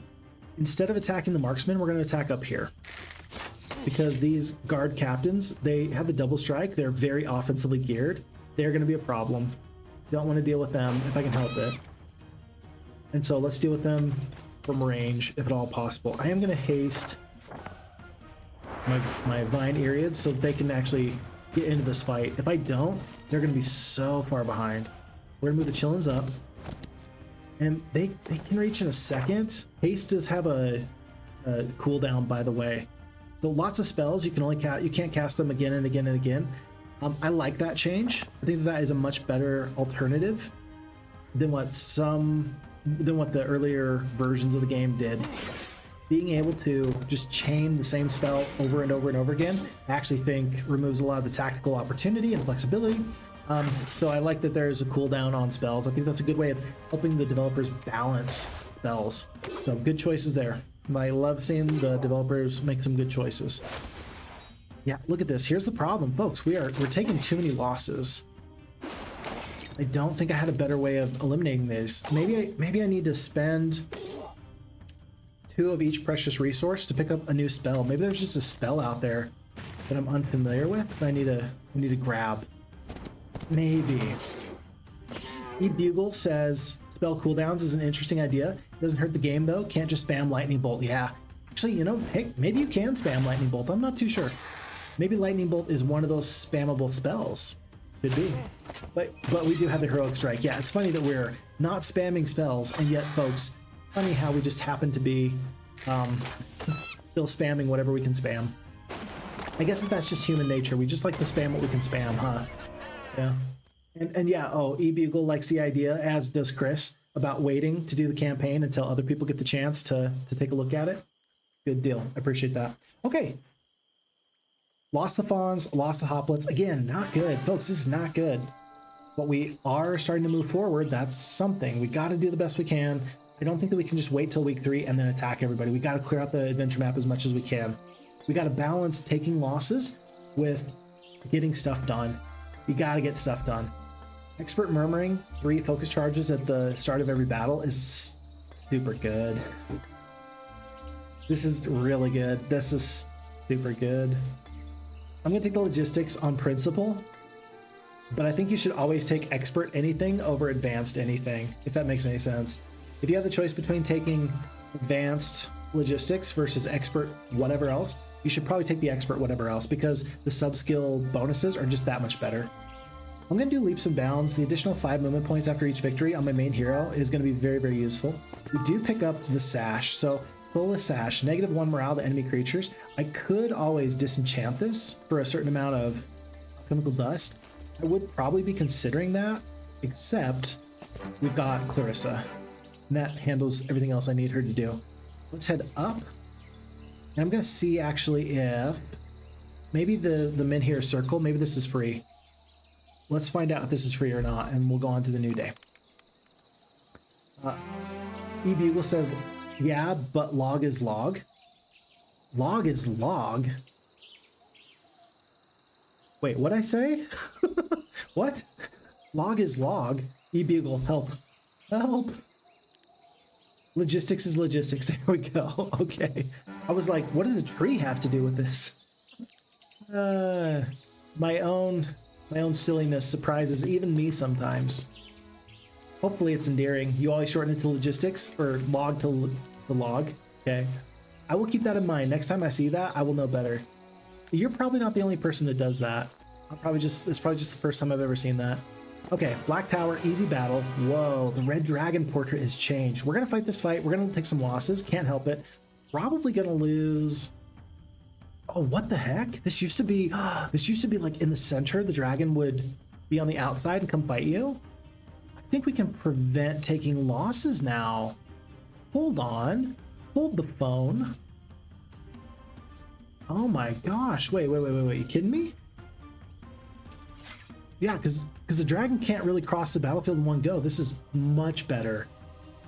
Wait, and this isn't... Wait, is this the same dragon from Dungeon? Is it what? It's a new dragon. I've never seen this before. This is crazy. Beautiful dragon. Oh my goodness. Am I crazy or is that beautiful? Now this is interesting. The head looks very similar to the cinematic, which is very interesting. E-Bugle says lovely wings. Yeah, I mean, there's something about yeah. Good. Do more of that. Okay, very cool. Oh, by the way, Swift Strike, enemies don't counterattack. So here, when I do the Awaken Air, that means the enemies don't counterattack. Okay. Well, I can tell you right now, we're going to Heroic Strike because that's 104 damage. Dragons, they can just get Swift Striked all day, and I'll be very happy for that. I'm going to take some losses. I think I can stop this. Initiative is 12. My fastest is 10. So if I had Energized, maybe I could do something nifty. I just know I can't.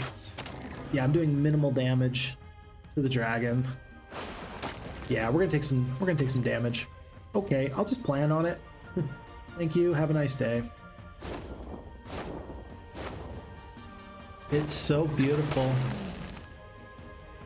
That's beautiful. I love that. I love that so much. Okay, we only lost 2 of the Vineyard, so we're just gonna wait a couple times. I'm gonna wait on the Fawns as well. Everybody else is gonna do their damage. I'll do the Heroic Strike.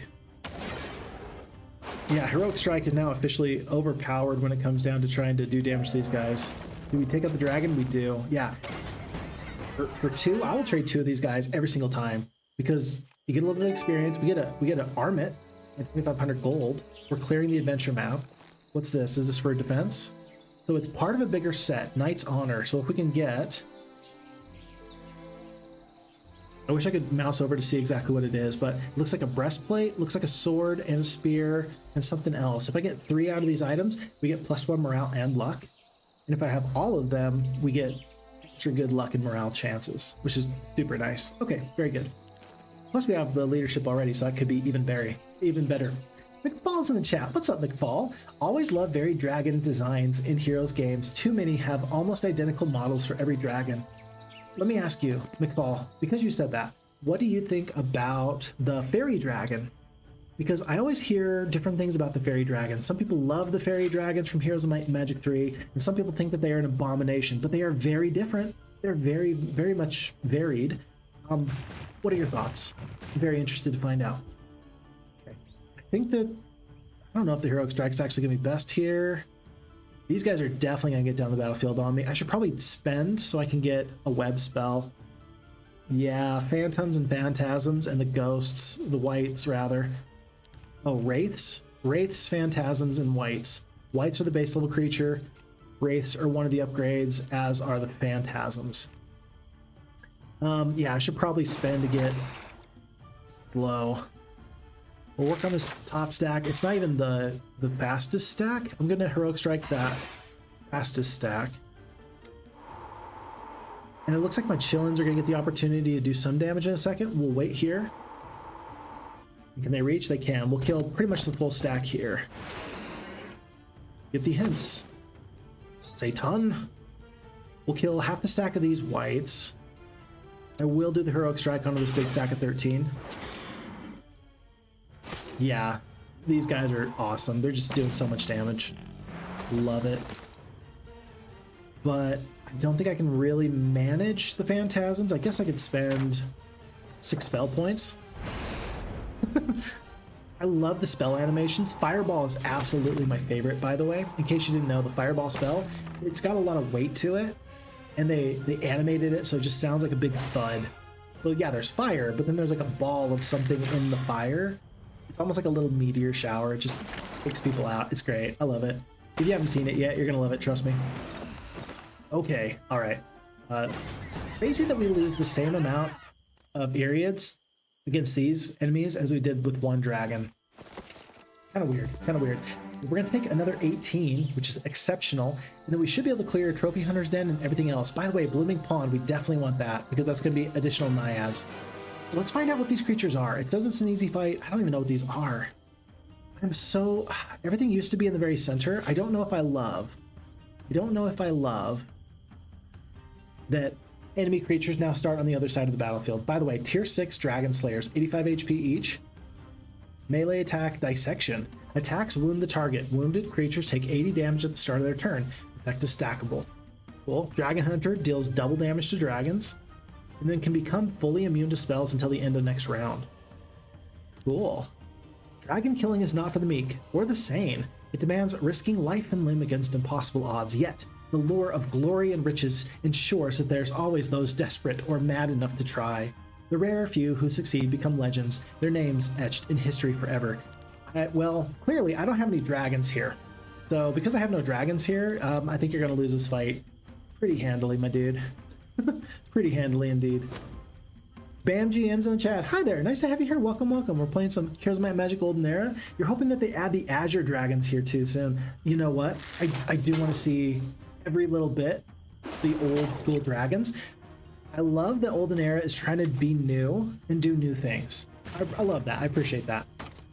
I understand when they say we don't want to just give you fan service. Okay, fair. But have you ever considered that maybe I do want the fan service? Oh my gosh, did you see that? Folks, it happened. We got the 5% chance that the heroic strike refreshed. It's like a 5% chance due to the ability we have. We just came in clutch there. Oh my gosh, that was cool. And we can't spend it again because we spent all of our points, but okay, that'll work. I'm cool with that. We lose another vine. Oh, we got there. Hi, nice to see you. Yeah, nice to see you too. Yeah, I'd love to do a little bit of fan service. I'd love it if we had a little bit of fan service. Azure Dragons, Faerie Dragons, give it all to me. Give it all to me. They do have Faerie Dragons in the game already though. Maybe a future campaign, when they get to the campaigns, maybe those are going to have some extra special stuff. Who knows? Mercury. Bless my eyes. We really needed Mercury. That's a big pickup. So 3 Mercury and a little bit of extra forces. I believe that is this a once a week? No, it's a one-time thing. For some reason, that used to be a weekly thing. I don't remember anymore. But either way, on to the next thing. And McFall says, Faerie Dragon was an odd look, but I appreciated the variety. Aw, I appreciate that, yeah. So odd, which it looked very, very odd, but variety was nice. Yes, anytime that there's dragons in a game, there should be lots of different dragons. I appreciate that. E-Bugle loves the Faerie Dragon design in Heroes of Might and Magic 3, less into the Heroes of Might and Magic 4 design. I can't even remember the Heroes 4 design. We'll have to look that up sometime. Huh. But E-Bugle says, yeah, Azure Dragons are the favorite. Yeah, definitely. Definitely. Fun fact about Azure Dragons, E-Bugle says, in Heroes of Might and Magic 3, the board game, they have 4 tiers of random enemies: bronze, silver, gold, and azure. Ooh, interesting. I like the lore. I like the lore, and I like that we're learning more about the lore. Good stuff. Nam says, yes, I'm totally here for new things. Just feels like there aren't enough dragons so far. Yeah, tell you what, we're going to keep our eyes peeled. We're going to find as many of these dragons as we can. We're going to have a great time doing it. Vammy's in the chat, everyone. Hello, Vammy. Lovely to have you here. Hello, Vix. Great to see you there. Hopefully you're doing so very, very well. Vammy, did you have a nice trip? Hopefully the people you got to see and spend time with, hopefully they are doing well. Hopefully you're doing well too. And we are grateful that you took some time out of your day to be here with us. Good stuff. And Chris says to the Real Fix Fox, did you see my message? I wonder what your thoughts are regarding DLCs and mods and stuff for this game going forward. I have not seen your message, no. I don't know when that message was, but I'll take a look at the Discord some of the time. Unless you put it here in the chat. Maybe you put it in the chat and I just missed it. I guess I can give you my general thoughts. So, folks, in case you're unfamiliar or unaware, so for Here's My Magic Olden Era, the current price point is $39.99 USD, but it's currently on sale and they're knocking 25% off of that. So today I made this purchase for Here's My Magic Olden Era here in early access release, and it was for me $29. That seems pretty fair. I'm a little bit concerned, and I'm not saying that this is the worst thing in the world, but I'm a little bit concerned because I do know that the developers have said that they really liked the Stellaris business model of DLC content. Here's my thing. I just don't really know what that means. It sounds good. I just don't know what that means. So hopefully whatever DLCs come out in the future, it's going to be worth it. I don't want it to be like the Civ 6 DLCs, right? And the price points. The $30 is incredibly fair, right? I think that the $30 is very, very fair. But if DLC content is going to come in much more expensive after that, I'm going to have some concerns. That's just the way I am. I would hate it if I felt like I purchased a full game and then I didn't actually get a full game. I don't know. That's just me. Now, with all this being said, I think that we shouldn't feel too bad for the developers because I got a feeling that they are making tons of money today. I think that they are doing so very good. I think it was 25,000 concurrent players an hour after the game launched. So if that's 25,000 people at $30 a pop, they're already doing okay. Like, and it's only gonna get better. It's only gonna get better. So yeah, they'll be fine. But the Unfrozen developers, they've actually done a really good job. I'm very, very happy with the way that they have worked with the community, and they've taken feedback and they've tried to make the game as good as possible. I really do believe that they are real true Heroes of Might and Magic fans, and if they weren't, I think the game would be horrible. Really, like no ifs, ands, or buts. I think that if they weren't real true fans, that it would be very obvious that they were just trying to make a video game and try to make a quick buck. I'm glad that they're not, right? So for anybody making money, I'm really glad it's them because it seems like they've really worked hard to really earn it. So good stuff on them. Folks, global map spell, back to town, don't really need that. Logistics, that's pretty good. +1 speed on native terrain. Secret passages, terrain penalties are reduced by 50%. Here's the deal, I see snow. We do know we have schism enemies. I'm gonna go with secret passages. I just never want to deal with terrain ever. I want to just do really, really good with terrain for the rest of my life and just be happy for it. I'm gonna split up the Qilins. Maybe I can get them down the battlefield and attack these naiads before they can do too much damage to me. Maybe, I don't know. Misclick. Okay. If I do haste, it's only +2 speed, right? Yeah, it's only +2 speed. That won't do it for me. So I need to skip. Hoplets. I guess I'll send the Hoplets down. I don't think that they're going to get attacked. They might get attacked if I send them forward one more step, though. Maybe I'd be okay with that. I don't know. Let's see if the Naiads attack the Hoplets or not. Nope, they go for the Vines. I love that they're going for the Vines. You're going for my tankiest unit ever. The equivalent to that is attacking a big stack of dwarves in Heroes of Might and Magic 3. Like, yeah, they can do some damage to you, but I'm grateful that you're attacking them instead of my elves, right? That's just good business as far as I'm concerned. And for the first time, folks, I think we're going to do this. For the first time, we're going to hit autoplay remaining battle. If you've not seen this before, this is a highly requested feature. I requested this many a time. You hit autoplay remaining battle, you accept it, and just goes through and finishes the battle from that point. Now, you could hit this at the very beginning of the fight if you know you're going to win and have overwhelming odds, but it's still nice to be able to do a little bit of, you know, valuable adjusting mid-fight. And so for that, I'm just glad to wait until I'm positive that hitting end turn is going to just do it for me. Okay, E-Bugle says we need Heroes of Might and Magic. Oops, all dragons. I would love a dragon faction. That'd be sick. Oh, that'd be cool. Heart be still. Someday maybe. You know what? I think that there's going to be modding at some point for Olden Era. When the modding scene gets online, I think we're going to see some wild stuff. How about that? That's going to be crazy. Vammy says, is this a campaign or the scenario? Vammy, lovely for you to ask. We are not going to do the campaigns until way down the road. For now, we are just doing a single player scenario. We're not even playing multiplayer. We're just having fun. We're exploring, right? This is our first look at the Grove faction. And eventually, we're going to get into some other things. But for now, I'm just happy with where we're at. Folks, do you see this? We should be able to get the Pyre this week. I'm going to take the fortifications now because fortifications are the way that you get additional units. I'd love to get to fortifications 3 and the Pyre this week. If I don't mess this up, we should get there at the end of week 2. It's going to be awesome. Dude, that's going to be awesome.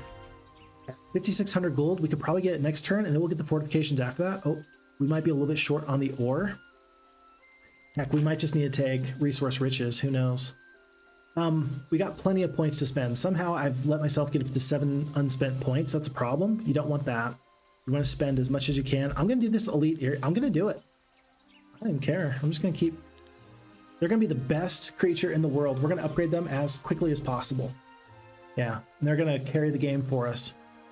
Knowledge is power. Kind of interesting. Resource riches. I'm going to take that just because I know we need the ore. Clear sky. I mean, additional astrology points. You can't really go wrong with that. If I was going to get that, you should probably get that as soon as possible. I do want to get Nature's Wildness for the extra damage on Lucky Strikes at some point. And Veiled by Trees is good. I'm just not sure if it's the best thing at the moment. I'll pick it up. I'll pick up +1 on that. Anyway, that gets us into this new tier. Resource Riches 2. Save the Forests. Your building costs -20% wood to construct. Very good. Forest Magic. Each time you improve a mage guild in your Grove cities, +1 spells is unlocked in the observatory. Like that. Woodland Resistance. Enemies can't see detailed information about your armies. When viewed, it shows a random number of Grove units. Interesting. I got a feeling that that doesn't work for the AI, though. I bet you that that works in player versus player. Sure, it does not work elsewhere, unfortunately. Elite Naiads. I am interested in that.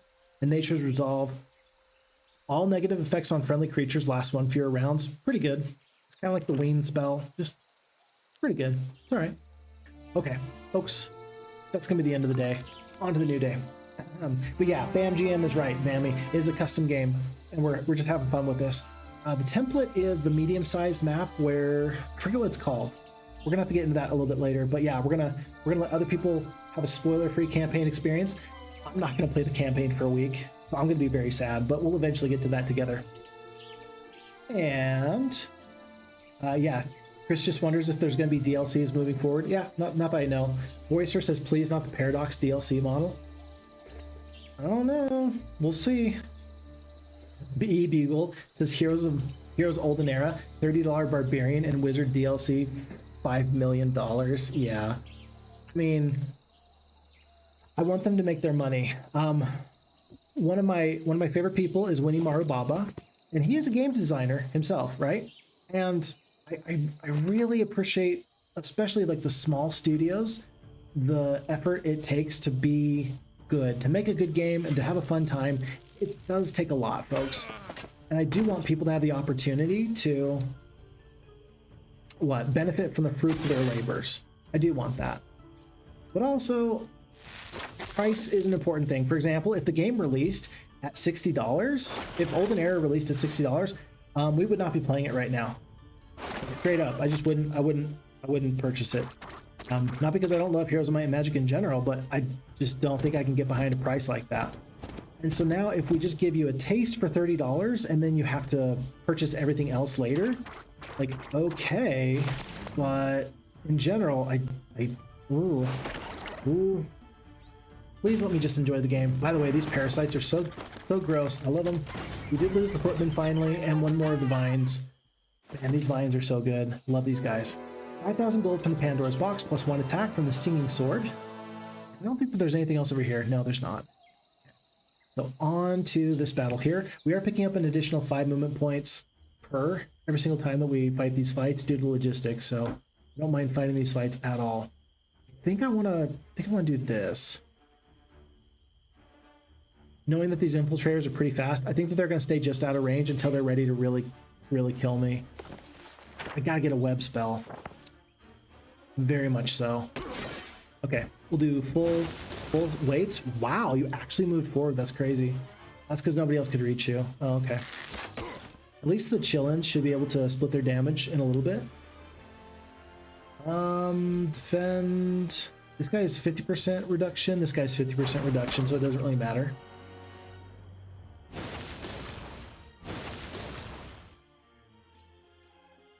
And we might as well get the damage off where we can. Let's just kill this one stack together.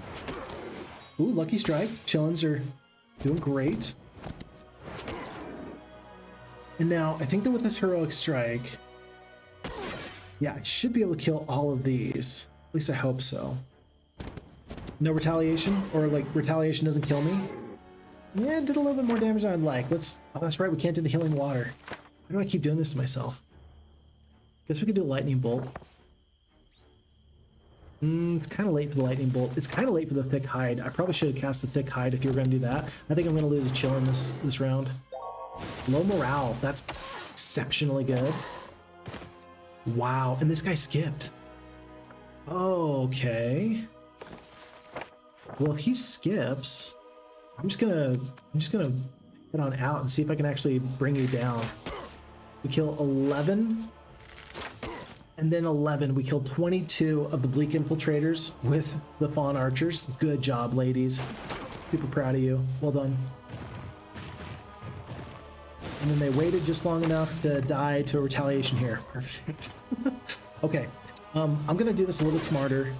I can kill 4 to 5. I'm gonna wait on the low Qilin. Kill another 4 here. The retaliation's fine. I don't think I lose this guy. So long as the game focuses on these areas, I can clear the map forever. Like forever. Basic insight, don't want that. If it was, I think that they call it wisdom now. It used to be intelligence.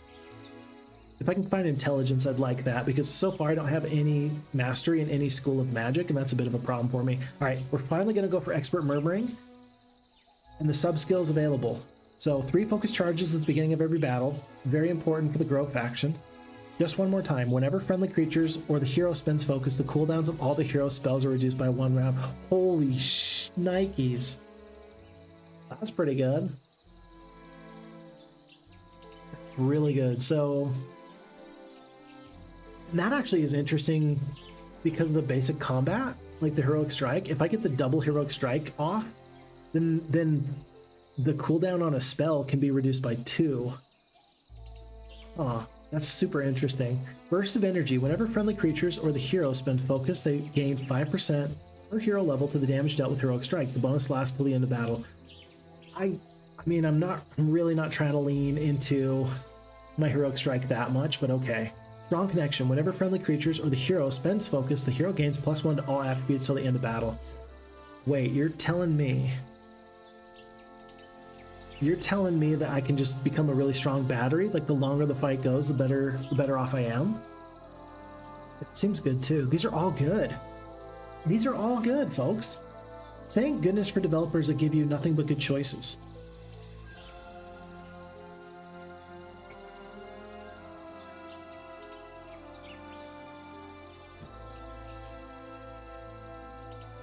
I don't think I care about bursts of energy like this. I think the heroic strike is already good enough for me. I like the idea of strong connection for a really long extended fight. Let's do that. Let's take that for now. And then there's lots of treasure to be had up here. I do want to have, not Clarissa, but my eagle guy. By the way, we need to read his bio. If a bird human lacked the gift of flight that his winged siblings enjoyed, His heavier, humanoid form kept him earthbound, yet his avian essence remained.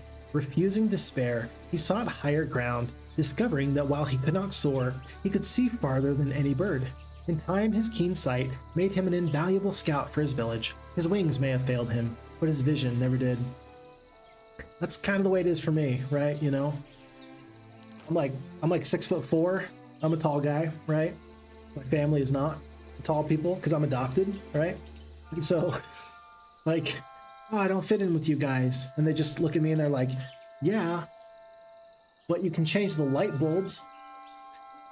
So, hey, this guy, I feel you, man. You just got to work with whatever you got. Whatever hand you're dealt, just go with it, man. Okay. We've checked out this corner here. It looks like there's nothing in the far corner that we're really going to need. Let's see. I don't need to go into the far corner. I kind of want the treasure for the experience here. By the way, Alchemical Lab, you can trade gems, crystal, and mercury so you can get the dust. If we didn't have Clarissa and the experimenter subskill, we would be scrambling over ourselves to get this. As it is, I don't actually have to focus on that, which is great for me. I'm going to pick up the experience, 1,000 experience there. We'll pick up the wood. Somebody else is going to have to grab that.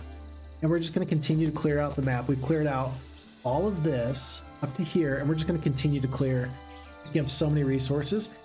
Did we get enough for the pyre? We do. Recruitment of phoenixes online. And then this day 5 on to day 6, we're going to pick up the next section of walls. It's coming together, folks. It's really coming together. And I'm giddy. Woo! I don't know if that's the sound that giddy people make all the time, but that's the sound I'm making right now. Woo! Okay.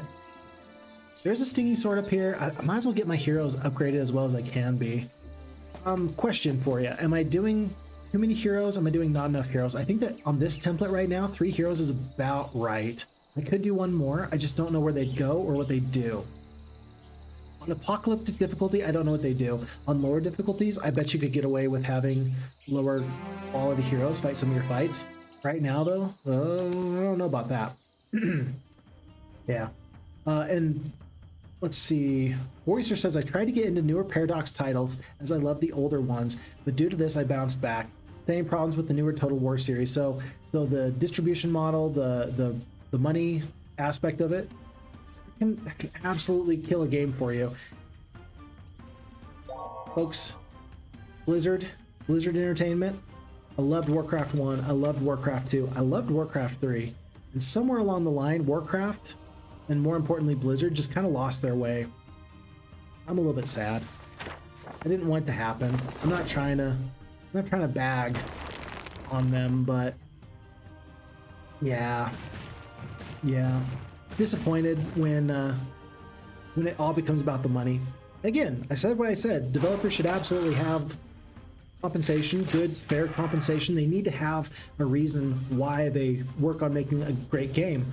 But I just hope that it comes at the right price point. Okay, let's kill 2 to 3 of these griffins here. Again, shouldn't lose a chillin'. Yeah, we took about half damage. This other one can't quite reach. You want to attack here? Oh yeah, I'll attack with the other one. So now we spread the retaliation damage. The swordsman can't reach us. I'll pretend like I planned that perfectly. Oh my gosh, the binarians are going to go before the swordsman. That's crazy. Love that. Good luck. 10 griffins are going to get immediately just walloped. Get out of my game. It's so good. All right. This is the experience I want when I'm gaming, right? I just want to feel something. That made me feel good. Okay, focus up. There it is. So we still have the thick hide spell. It only lasts for 1 more turn, I guess. Wait a second, really? Hold on. Duration 2 rounds, okay. So that's actually like a big departure from, let's say, Heroes of Might and Magic 2 or Heroes of Might and Magic 3. Spells don't inherently typically last as long as your spell power, which is okay. Oh no, you killed me. The retaliation feels so fun. Oh my gosh. Yeah, the thick hide combo with the unlimited retaliations. Gotta get these guys upgraded as soon as possible. Like at the beginning of the new week, we're gonna walk away with Phoenixes and we're gonna get one of the upgrades. I don't really Do I care which upgrade? We'll have to take a look between the fungal and the vine Eriads as far as which one's best. Well, we're definitely going to pick up an upgrade this week. Okay, we've got only 3 knowledge, 4 spell power. I'm definitely taking the knowledge. Wait, there is a faction law point that'll increase your knowledge though, so I'm going to go with spell power. I'm going to go with the spell power because look, knowledge is power plus 1 to the knowledge. Let's just do that for now. And then we'll figure out what to do. Oh, that's right. I should have gone for the naiads. It's day 6. I might have an opportunity to get +2 in just a second. Okay, the pyre's up. Fortification's 3. This is a really good playthrough, folks. From an economic standpoint, based off of all my previous Olden Era gaming experience, this is actually the right economic game.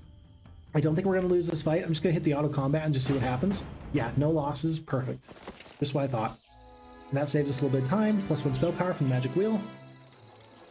And I do want Clarissa or somebody else to be ready here. Day 6. We're not too far away. We're gonna fight a few more of these fights. And then we'll go from there. Oh, for the first time, we are surrounded by enemies in this creature bank. What are you? Ghouls?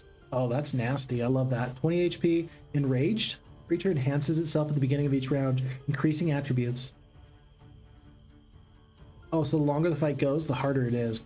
Dude, these guys are creepy. Hold on. I've heard it's actually the grief from the loss of his lovely piglet that made him act like this. Oh, what? Did a ghoul used to be a peasant? Look, he's got like the little cap. Folks, the ghoul used to be the peasant. And now he's got, like, he still has the peasant cap, and the peasant used to carry the pig. Oh, as soon as we can find the peasant, we're gonna compare these two. That is a cool little Easter egg. I love that. And you wouldn't know unless you read the lore. This is why we need to read the lore, folks. By the way, skeletons, simplest product of necromancy, raised without elaborate rituals, just magic binding bones into a crude frame capable of basic movement and obedience. Wild. I love this. We're gonna back off. I'm gonna back the naiads off. I'm gonna back everybody off. I'll attack the skeleton. We'll do a heroic strike here. Kill 10 to 12. Yeah, we'll forego the damage from the naiads just so we can stay out of range for one more turn. Boop. And bye now. Oh, that's cool. Going under the water or under the ground as their little special ability. That's really, really neat. I like that. Okay, skeletons are coming. Ghouls are coming. Can't quite reach me though. I'm too fast. I want to get another heroic strike level ability off. So far we haven't been able to really use that a lot, but when it does happen, it feels really like you got away with something. Really neat when you do see that. Okay, this is good here. And hoplets are gonna wait. Hoplets are gonna do some damage. I think the skeletons are gonna go for the fawns. I'll get enough damage off between these two creatures. I'm not gonna wait. Okay, and 4 ghouls, how much damage can you possibly do? 27 damage. Pro tip, that's not enough damage. Nope, not enough damage at all. 2,000 gold. Another opportunity down. And another black tower. I mean, with the way these dragons fights are going, might as well. Okay. Rogue strike, doing so much damage, 120 points of damage. We'll do full weights, marksman damage, naiad damage. You know what? I'll bet you if I move up that the dragon will attack me and I'll just retaliate against him. I'm not even gonna do the thick hide. I think I'm just gonna lose 1 vine Eriad, maybe 2. I don't know how much is a dragon gonna kill. I've got 8 defense. It only kills 1. Wait, do you have just no retaliation? Oh, it's swift strike, yeah. So, okay, my bad. He's got the swift strike ability, so there actually is no retaliation, which is a bit of a shame. I'll let the vine Eriads finish this guy off. Well, if there's one thing that's consistent, it's that we always lose 2 of these guys every single black tower, and that's okay. 5,000 gold. Another trophy hunter's den. Oop, that's annoying. You try to click, and then the text pop, it pops up. You can change that a little bit, but we're not gonna do it right now. Okay. Let's see. We're talking about Stellaris and games, and people are having a lot of fun times with those games. McFall says, Fixfox, did you take a week off of work to explore the game like you planned? I took today off. So I got today off. Tomorrow I got a couple of things going on, but I'm definitely gonna come back Saturday. And I'm probably gonna do, because the weather's nice, we're probably gonna do another outside stream. Folks, do you remember the Bad to the Bone playthrough? It was Heroes of Might and Magic 2. We were playing the scenario Bad to the Bone, and it was a really fun playthrough. And I just sat on a park bench outside the library because the library is closed, but the internet stays on. So this upcoming Sunday, I'm probably gonna do that, and we'll have a really fun time playing more Olden Era. So I'm not gonna take the full week off like I'd planned on, just because responsibilities. This is, but man, as I've gotten more into my job, I've just become better at my job. So I see a lot of opportunities to improve and be better, and you can't do good quality work if you're not there. So it is important to me that I'm not leaving my community unsafe just so I can go play video games. I'm sad, but that's the way it is. Friendly creatures are going to take negative 25% magic damage. Very good. And then the sub skills, obstruction. So enemy skills cost 20% more mana. That can hurt so bad. For schism, hindrance aura. Enemies lose +1 focus charges. And the fast metabolism. I don't think that the negative effects on friendly creatures lasting. I mean, you can combine this with like faction law points. Like, you can get this down pretty low, but in general, I think I just want the obstruction. I think that's just gonna be the play for me.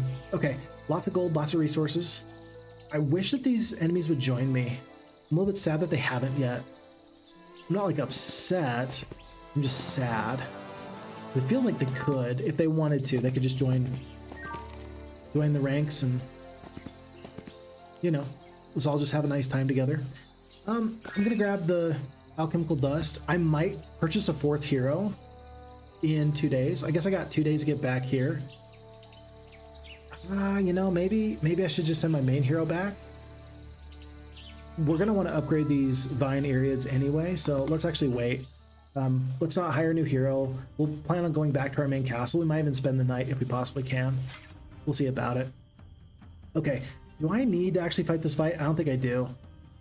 No, there's 24. I mean, this is actually a bunch. Yeah, we should probably fight this fight. I was about to hit auto combat, and then I'm like, wait, stop. Don't do that. Hoplets, fawns. Focus on the fawns, and then we'll deal with these guys later. So 27 of the enemy fawns do 2. They kill 2 of my fawn archers. I'm gonna, as soon as I can, awaken on my vines. We're just gonna put the Qilins closer. Heroic strikes onto the enemy fawns. There's only 4 left. I don't want to waste the damage. I don't want to waste 150 damage from my naiads. I'm just gonna lose an extra fawn archer. Don't love it, but that's just acceptable at this point. I'm a little bit closer. And then when it's my Vine Eriad's turn next, they should get the opportunity. Yeah, they should get the opportunity to go first, and they'll get the opportunity to do their Awaken ability. The Qilins gonna rush behind. Okay. I'm gonna wait here. Hoplets I'm not gonna attack with. I'm not gonna get enough focus charges. The Hoplets would have had to have attacked in order to make that happen. Yeah, I'm gonna be just shy on the focus charge points. It's actually, oh, I got it. Yay! Awaken Earth. We're so big and strong. We're gonna thick hide. Wait, why can I not thick hide? There we go. Sometimes the clicking has been a little bit weird. I don't know what to tell you about that, folks. We can kill 4 to 9. You do 50% damage drop off. If I attack here, I don't take the retaliation from the big stack. I just take it from the little stack. But now I'll retaliate against this big stack. It's so good. So good. Everybody's waiting. There's only 13 enemy Vine Eriads left against my 40. There's 3 left. Yeah, we're not going to lose a single one. Unless they bypass and go for the Hoplets. They might. They do not. Okay. Alright, that's going to be the end of the fight. Sweet. 2,000 experience. +1 attack from the Stinging Sword. And we're going to grab this and probably grab the Circle of Life. Back. And then soon, we're going to deal with Mancers and all manner of other things. I should probably, if I'm being smart about this, folks, I should probably go through here instead. I want to just clear the adventure map because I like to adventure. That's what I like to do. But there is a pyre up here, and I'm guessing there's got to be another castle up here as well. So I should just travel up the road. I will. It's the smart thing. If I'm being reasonable, I should play correctly instead of just play the way I want to. Well,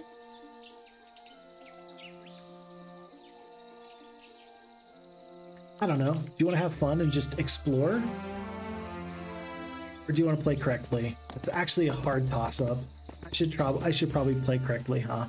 Okay, all right. Getting caught up on chat. Let's see. Okay, so folks, we're another hour in. So we're here on day 7. I'm gonna move my other 2 heroes. We're gonna wait here overnight with my kitten horn.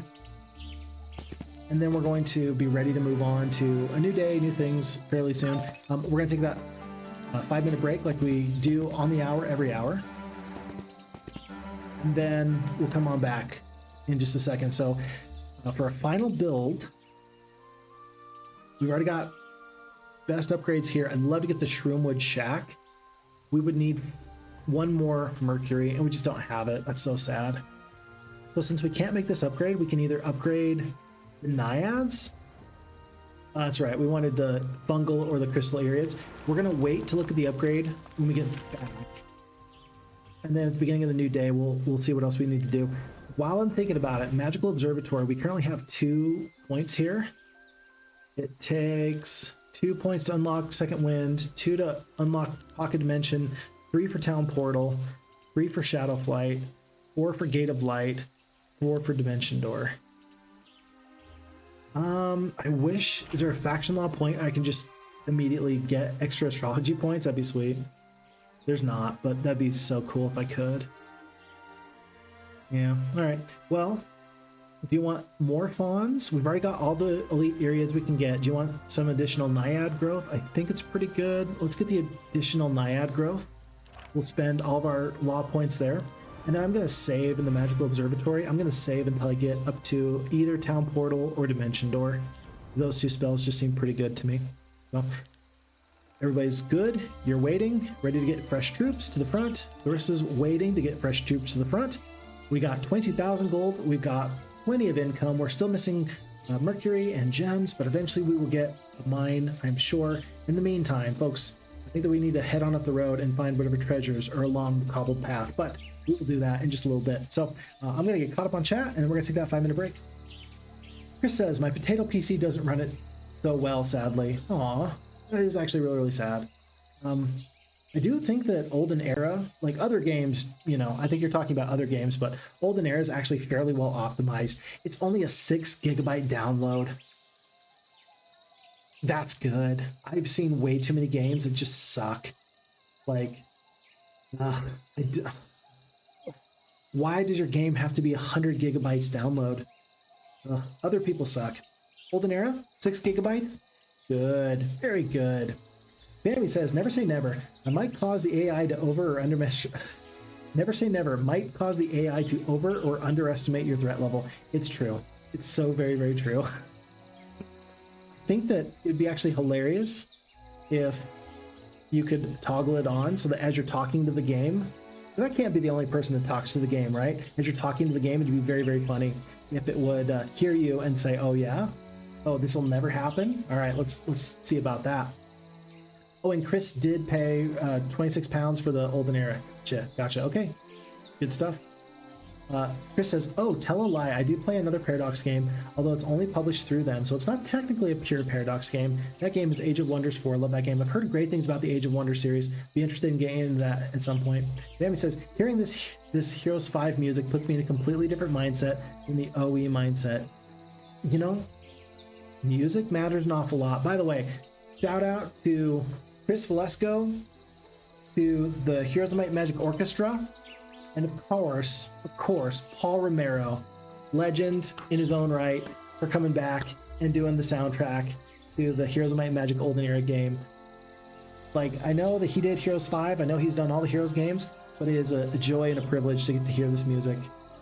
I feel locked in because of it. E-Bugle says a Blizzard peaked with Lost Vikings. If you're not familiar, Lost Vikings was their first game. Lost Vikings 2, I don't know if that was the second or the first, but it was something. Wolvie D2G's in the chat. What's up, man? How's it going? Oh, Fix is online. You better believe it. We're having fun here. I don't know why I threw up gang signs at you. Jeez. He does know he's white, right? Yeah. Like early Heroes games, McFall says, upgrading units here is much more valuable due to new abilities that they gain. Totally. And so Divine Eriads, that's going to be a good upgrade when we get there. McFall says, I was shocked when one of the first trailers showed the Peasant as a tier 2 unit. That is shocking, actually. You're telling me that a Peasant is better than a parasitic, otherworldly, demonic creature? Just saying. Wolvie D2G says, I just started playing the campaign. It's so much fun. So happy that they've subverted the typical stereotypes. So I think that they might have lied to me. I don't know. I haven't gotten into the campaign just yet. But originally I said in my Everything You Need to Know About Olden Era back in March of 2025 video, I said, you'll play as Ilwari and you'll have to unite the clans and unite the Fae, Unholy, and Darkened factions. And then they're like, no, that's not what it is. And then all of a sudden, I'm like, wait, Dungeon is the first action in the campaign. Maybe it is Ilwari. Maybe they were sad that I got it right and I was paying attention. They didn't want me to spread that too far and wide. Whatever. E-Bugle says, I'm a little sad that I recognize this as Heroes of Might and Magic 5 music. It is Heroes 5. Oh, so that's what Vammy meant. Because it is Heroes of Might and Magic 5, but then they adjusted it a little bit, right? I think that they adjusted all the music. I could be wrong. I don't know. I need more information, folks. You tell me. I'm going to be a listener. I'm not going to speak more on it. I just want to listen and learn. And Vammy says, honestly, I was fine with the music because on that menu screen, it's pretty different. It feels more like they're using a motif rather than actually reusing the old soundtrack. But the adventure map on this is too similar for me. Gotcha. It's good information. Good information. Chris, we'll catch you later. And Vammy says, Fix, I don't think you'd want to get into a fight with a farmer, especially an armed one. Dude, farmers have farmer strength, and I do not. So if I start chucking 120-pound hay bales during the summer, maybe I can go toe-to-toe with a farmer. Until that point, no. Idaho hero for all American people, Rulon Gardner defeated the Russian Bear in, which Olympics was it? 2000? No, it wasn't in 2000. No, yeah, it was the 2000 Olympic Games. He defeated Russia's 3-time reigning Olympic gold medalist Alexander Karelin in the final. He was previously unbeaten for the 13 years in international competition. Rulon Gardner, everybody, from Idaho. Love this guy. And you know what? He was skilled, he was technical, but you know what he really was? He was a farm boy with farm boy strength. And that's how he pulled off the crazy upset. So you gotta watch out for those farmers, Vammy. You're 100% right. Okay. All right, folks, we're gonna take a 5-minute break. I'll be right back with you. Go drink some water, go stretch. I'm gonna go stretch, and we'll see you back here in about 5 minutes. Thanks. Bye.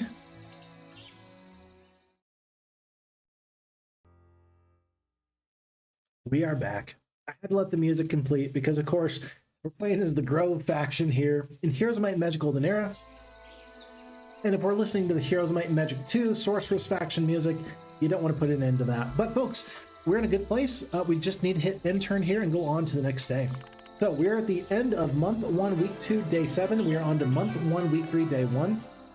In this new template where we're going to just be playing against this one schism enemy and lots to do. So starting off, we need to make an important decision here. Do we want to make an upgrade to any of our forces, or do we want to go for a level 2 mage guild? I actually think that we'd want to go for a level 2 mage guild here. Now we could go for the Mother Nature, pick up the +2 spell power. Interesting, but not really critical. But the mage guild is going to give us the opportunity to unlock some nice spells, and I think that's going to be more important to us than getting any of these upgrades, either for the Naiads or for the Hoplets. So we're going to go for this level 2 mage guild. And let's figure out what spell we need. I think that we've seen many a time that we either need early start or we need to get a, where is it, web spell. Where's web? Is web a level 2 spell now? Wow, web is now a level 2 spell, but it's essentially your speed loss. In the tier 3, it's probably where you've got Twilight. Where's Twilight? There you go. Twilight that prevents ranged enemies from doing damage. Those 3 spells are kind of the top spells for me to purchase.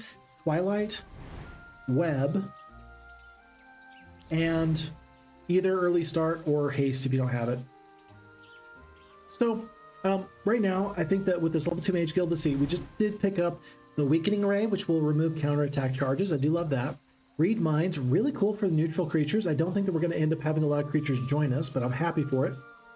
I love Crystal Crown. Crystal Crown is such a fun ability because you get to put objects on the map, and that prevents enemies from going right through them. They have to be destroyed. That's so cool. I love that. Wean, not too bad. Ice Bolt actually does slow down enemies, which is good because it doesn't slow them down. It lowers their initiative, but there's been a few times that we've needed something like that. So you can do the Ice Bolt instead of the early start. Fireball, I'll take it. Folks, I think that we've said that we want the web spell. I think that I'm going to get the web spell. Oh no, but look, I am so shy on resources. Resources have really been a problem for us. In fact, we couldn't even get, because the level 2 Mage Guild costs the Mercury, we couldn't even unlock one of these spells. Sad. Very sad. Can we get a tier 1 spell or a spell like this? We could get Second Wind. Pocket Dimension, I mean, we could get Pocket Dimension. Creates an entrance to a foothold on an adjacent space that lasts until the end of the day, allowing any allied hero to leave creatures and artifacts there. If an enemy hero interacts with the entrance, it disappears, usable 1 time per day. Pocket Dimension is good if you want to leave forces behind, tactically, right? Or you leave forces for another hero to come grab. But it only lasts till the end of the day. I don't think that that's worth it. I think that there's going to be a lot of opportunities to use the Pocket Dimension Adventure Map spell. I don't think that's going to be critically important for me. I'm still happy we picked up this level 2 Mage Guild. Weakening Ray is good. Like that we can slow down enemies with the Ice Bolt. Overall, good choice. I'm happy for it. Okay, but here's the point. We do need to make a decision on which one of our Iriads we go for. So we got this big stack right here. We can go Vine Iriad into Fungal or into Crystal Iriad. So the defense is going to be a little bit less for Crystal, and the speed is going to be a little bit higher for Fungal. Fungal Iriads have these abilities for you. So area strike damage, very, very good. Embodiment of Earth, so leaves no body upon death, good. Living Cover, we've already talked about that a little bit. Reducing damage, minimum damage to your allies who are nearby. Stoneheart leaves a stone obstacle after its death. It's destroyed after taking damage 2 times. Kind of cool. I don't think that my big stack is ever going to die, though. I'm really going to try to make sure it doesn't die. But if you ever want to break off single stacks, that could be useful. Awaken Earth. Unlimited counterattacks. Yes, yes. Very good, very good. And then Unrelenting Stone. Attack turns into additional defense. Can only be used after Awaken. So Fungal Iriad, not too bad. The speed increase is actually very important. Crystal Iriads are much faster, but you do sacrifice a little bit of the defense. Also, though, Area Strike you keep, Embodiment of Earth you keep, Crystal Thorn's ability. Whenever the enemy attacks this creature in melee, 1 unit from the attacking stack dies. Works up to tier 5 creatures. This used to work up to tier 6 creatures. So the fact that it will now affect, you know, not your top 2 enemies, but the 3rd one is kind of interesting. It used to be that you could send 1 single Crystal Iriad against a dragon, and the dragon would attack it and die. Yeah, there's been some changes. Awaken Earth 2, +2 speed and initiative, unlimited counterattacks. Okay. And then Earth Shatter. All enemies within a 2 hex radius can target only this creature until the end of the round. Does not end the turn. Can only be used after Awaken. Dude, that's super good. So you lose the defense, but you get the ability to taunt everybody. That's so good. That's so good. That's so good. I'm going to go with the Crystal Iriad upgrade. I think that the speed is incredibly good. I think the defense loss is just fine. My hero's going to do A-okay. We're going to make this upgrade, and we're going to make sure that we do Crystal Iriads from here on out. We're going to do Recruit All, and we're going to get not everybody. Oh my gosh. Remember how a long time ago we said, well, we're going to upgrade this Grove Palace and take the additional 1,000 law points a day instead of the extra 1,000 gold? Now we have serious regrets, and I'm okay with that. So we purchased Phoenixes, Qilins. We left a lot of these Naiads on the table. We did pick up all the Crystal Iriads, left the Hoplets, and left even the Druids or the Archers. Crazy. Okay, overall though, I'm happy with where this is at. I'm gonna leave, I do want to split off one single Phoenix stack, I think. Yeah, I think that one single Phoenix stack left open is fine for me. I'm gonna leave the Hoplets even. If I need to split off somebody, I'll just split off one of these guys. Let's make this happen. We should be the biggest, baddest, toughest people you ever saw. The enemy should have no chance against us. Unfortunately, our hero chaining abilities are not going to work particularly well. A little bit sad about that. Oh, I guess if there's no additional creatures. Okay, never mind. Well, hero chaining not necessary. Not bad. The rest of this then, let's just head up the road and be ready to go to just support, so our main hero doesn't spend all of their resources, all of their movement points. We'll have Eth come down and pick up the windmill and the crystal here. Yes, we'll do all that in a little bit. Godlike Lemon says, yo, can you play co-op on here with friends? You know what? I think at some point I'm gonna need to call my brother and say, bro, we gotta get this figured out. I think you can. Hold on. Let me actually get an answer to your question, because if it was me, if I was you, I would want an answer. Let me just do a quick save. I'm just gonna do a full save. Folks, put them there. I guess throughout early access it will get added though. Thanks for checking. You got it. You got it. Take good care. All right. The single player game where we were at.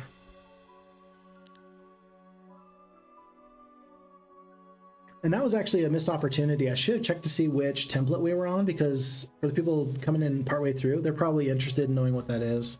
So anyway, okay, back to this. Circle of Life. Oh, look. Hoplets and what are you called? I want to call you Infestors, but that's StarCraft. That's not correct. What are you? Locust. There we go. All right, with my Phoenixes, I should just toast these guys. It should be zero problem here. Group there, group there. If I can kill these two stacks, I'll be most happy. So that way the spawns stay safe. Yeah, and my other creatures stay safe. These Naiads, I just want them to stay safe. Get the good luck on the Qilins. They're gonna head back. I don't think I'm gonna, actually, you know what? I'm just gonna hit end battle. I don't think there's any way I lose any forces here. I don't think that there was any way I lost forces one way or the other. These upcoming fights will be a little bit more difficult, that's for sure. We talked about wanting to head straight in this direction. I at least got to get this gingerbread house. That's too many extra resources every single week that I might miss out on if I'm not careful enough. So, extra resources here from the windmill. And then, oh my gosh, look at this. I have to increase this again. I did it before. I wish it would just remember my settings.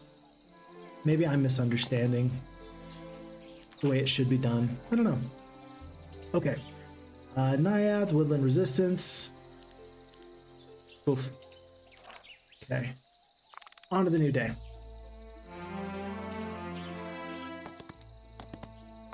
So we're going to pick up 1,250 gold. Very good. Clarissa is just kind of hanging out here. We're only going to go as far as all this. I mean, but if you're going to go this far, you might as well clean up all the Pandora's boxes. I mean, it's so many Pandora's boxes. That's the problem. There's so many good things you can do that I'm not sure if we're doing the right thing all the time, which is a bit sad. Bit sad, wouldn't you say? Okay, we got the Awaken Fire ability. We can just cast this at the very beginning of the fight. So speed goes up, initiative goes up, HP goes up, and it grants us max damage. That's going to be super cool when we get that upgraded. In the meantime, these are not ranged creatures. These are long reach, so we can just wait for these Mancers to head down the way for us. Are these Mancers? Yeah, Mancers. Love to see the Crystal Iriad be so darn fast. I'm just going to move kind of into this position. I don't think that they're going to reach me in one turn anyway, which is kind of interesting to prepare for them. I could start to do some fireballs. 132 points of damage times 3. Let's do that. Let's just drop a rock on them. It's so much damage. Okay. Every single time I see that, it just makes me happy. I don't know why. I'm not like a sadistic person. I'm really not, but something about the weight of the fireball animation just feels like a really cool opportunity. Okay, I don't think that we picked up early start. I don't believe anyway. Did we pick up another heroic strike? No, we didn't want to spend the heroic strike. At this point, I don't think that the damage is enough. I think that you just want to awaken your phoenixes. I think anyway. Okay, so the Phoenixes will hurt your own Qilins. Maybe that's why I thought that this area strike from the Eriads would hurt myself. Your Phoenixes definitely will hurt yourself. You definitely don't want that. Okay, we're gonna go here. We're gonna awaken here in just a second. Damage is fine, not too bad. And then let's make this happen.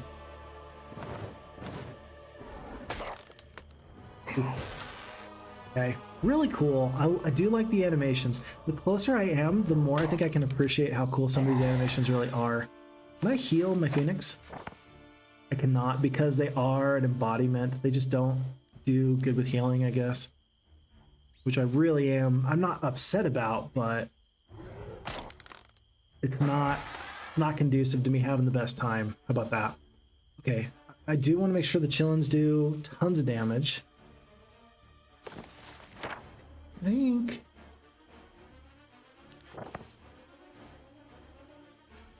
I'd like to say the Phoenixes, if at all possible, is kind of what I'm looking at here.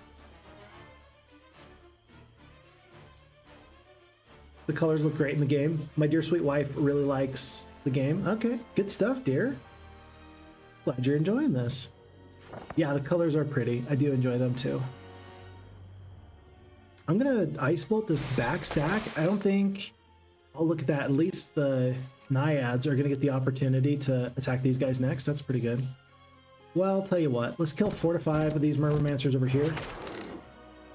I just hope that these guys take all the damage. Oh, they do. Please do.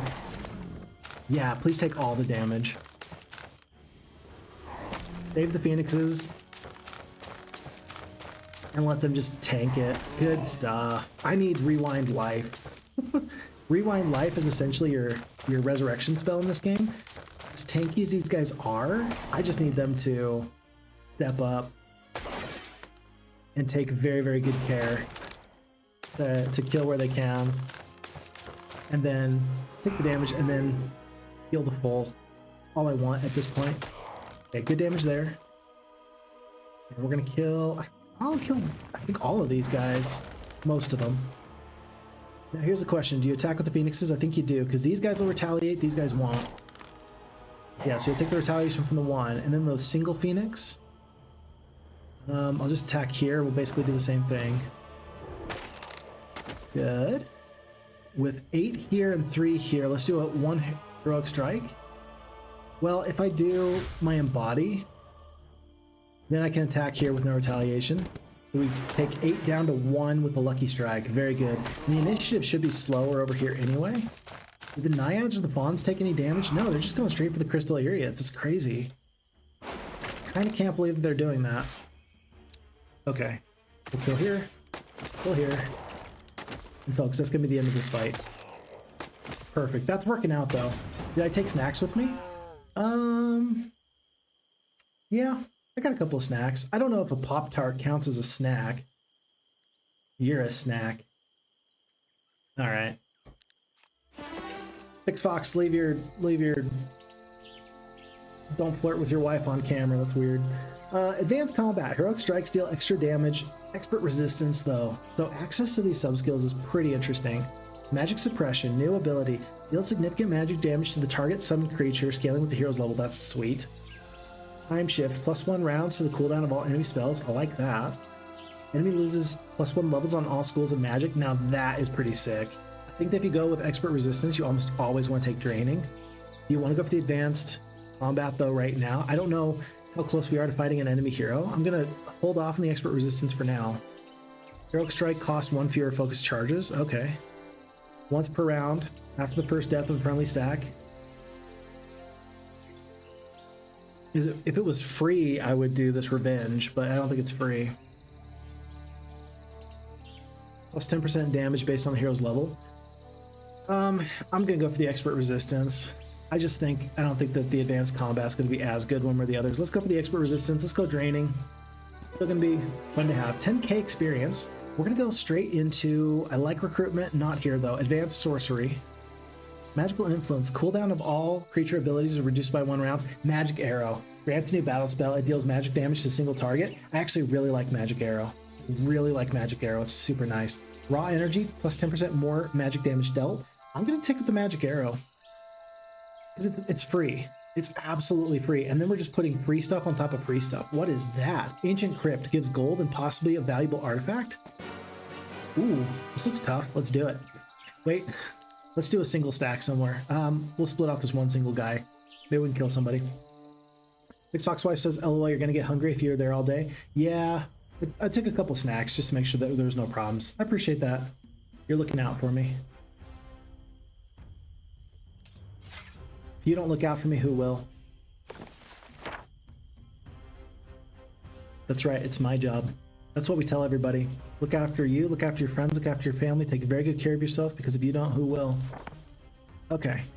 These animated armors are a tier 3 creature, 25 HP, and there's 6 stacks of 30. This is actually a bunch, and they take way less damage from everything. They just are tanky in general. Huh. Not good. Not good at all. Well, I think I'm going to do this Awakened Fire ability right now. I mean, these guys are good too, but they're going to be able to reach. We're going to need to pull all of our forces back to this side of the battlefield, I think. I might as well get my free Magic Arrow off, unless there's just a better spell. The Crystal Crown might end up being important. Let's save it. It might end up being important. Will I lose a Phoenix here? 26 did 91 damage to a Phoenix. We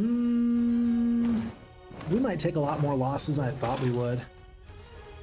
Yeah, this might not be great for me. Might not be good.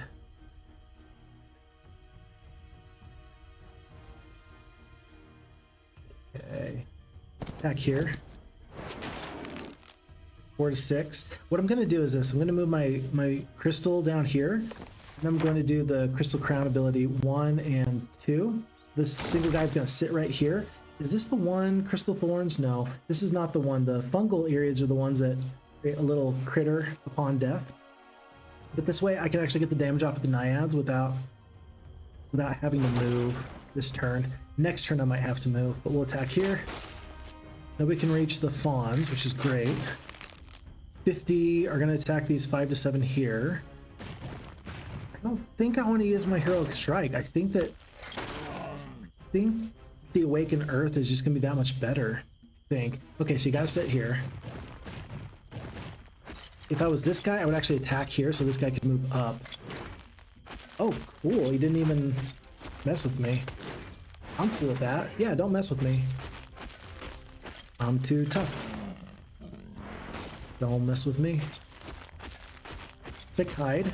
I'd like to get Thick Hide as a top tier spell, so that way it will affect everybody. That would actually be really, really nice. My ranged creatures are all going to retreat in a second. That's just the plan. So we're going to kill where we can and try to create safety in this bottom left corner.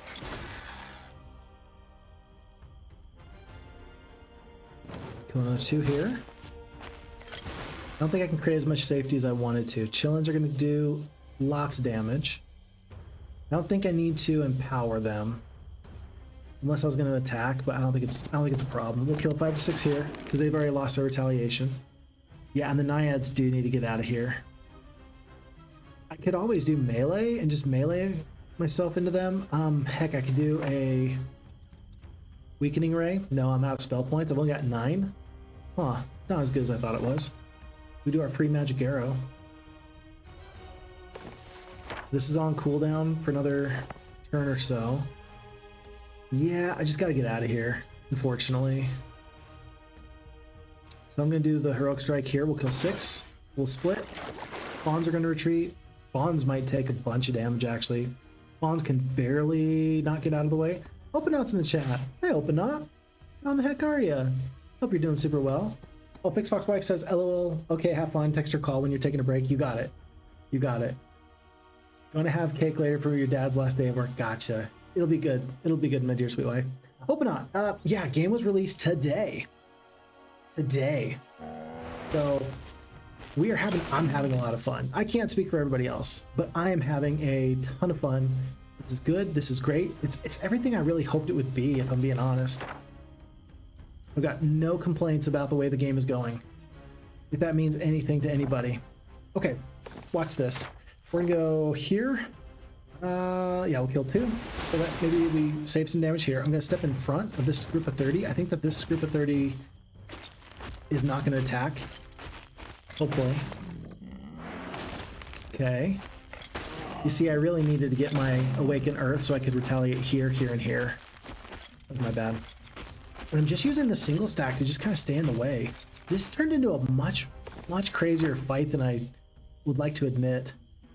Holy cow, this turned into a way crazier fight than I'd like to admit.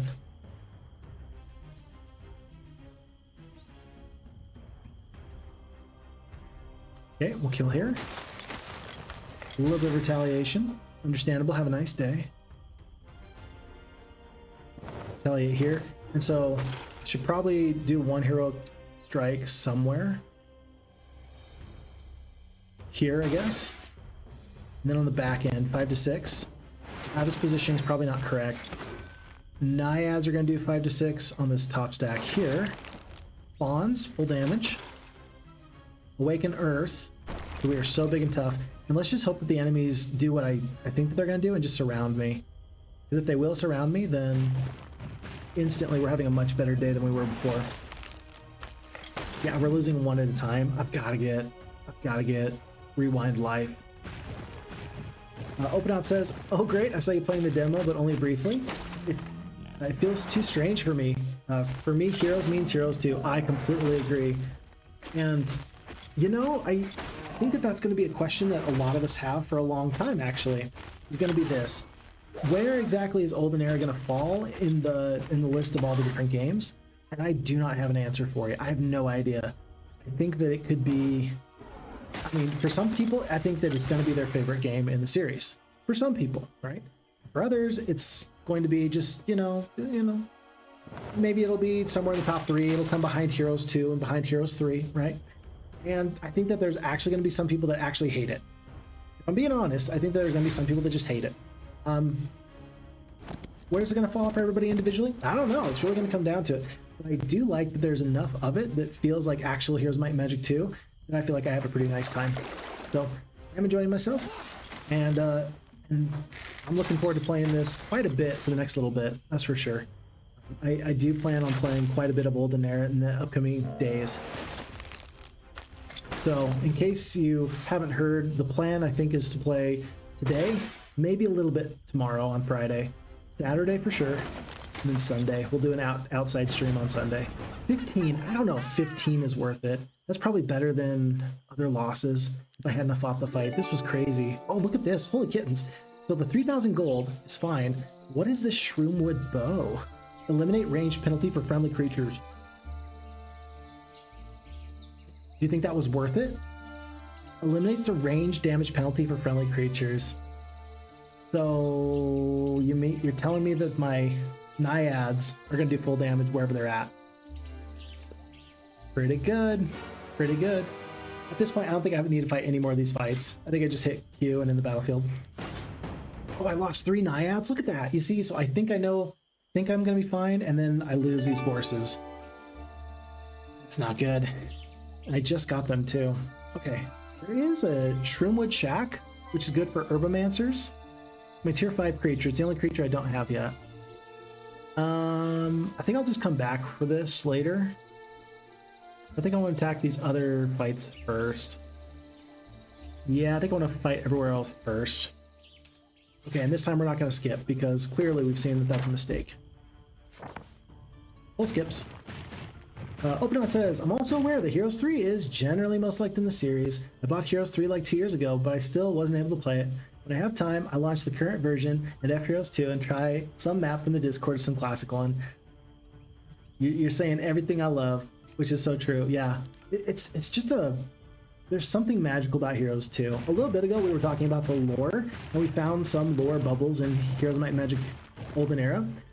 It's really, really good to sit down and get cozy with the game when the game does great world building. Not just good world building, but great world building. I'm still a little bit, on the fence as far as just how good Olden Era's world building is going to be. So far it's okay. So far it's okay. I dislike that I have to click on a creature and then click this little description box. If you don't know that that's there, you're not going to get to see this, right? Phoenixes are not native to Jadame, but travelers who enter the land willingly.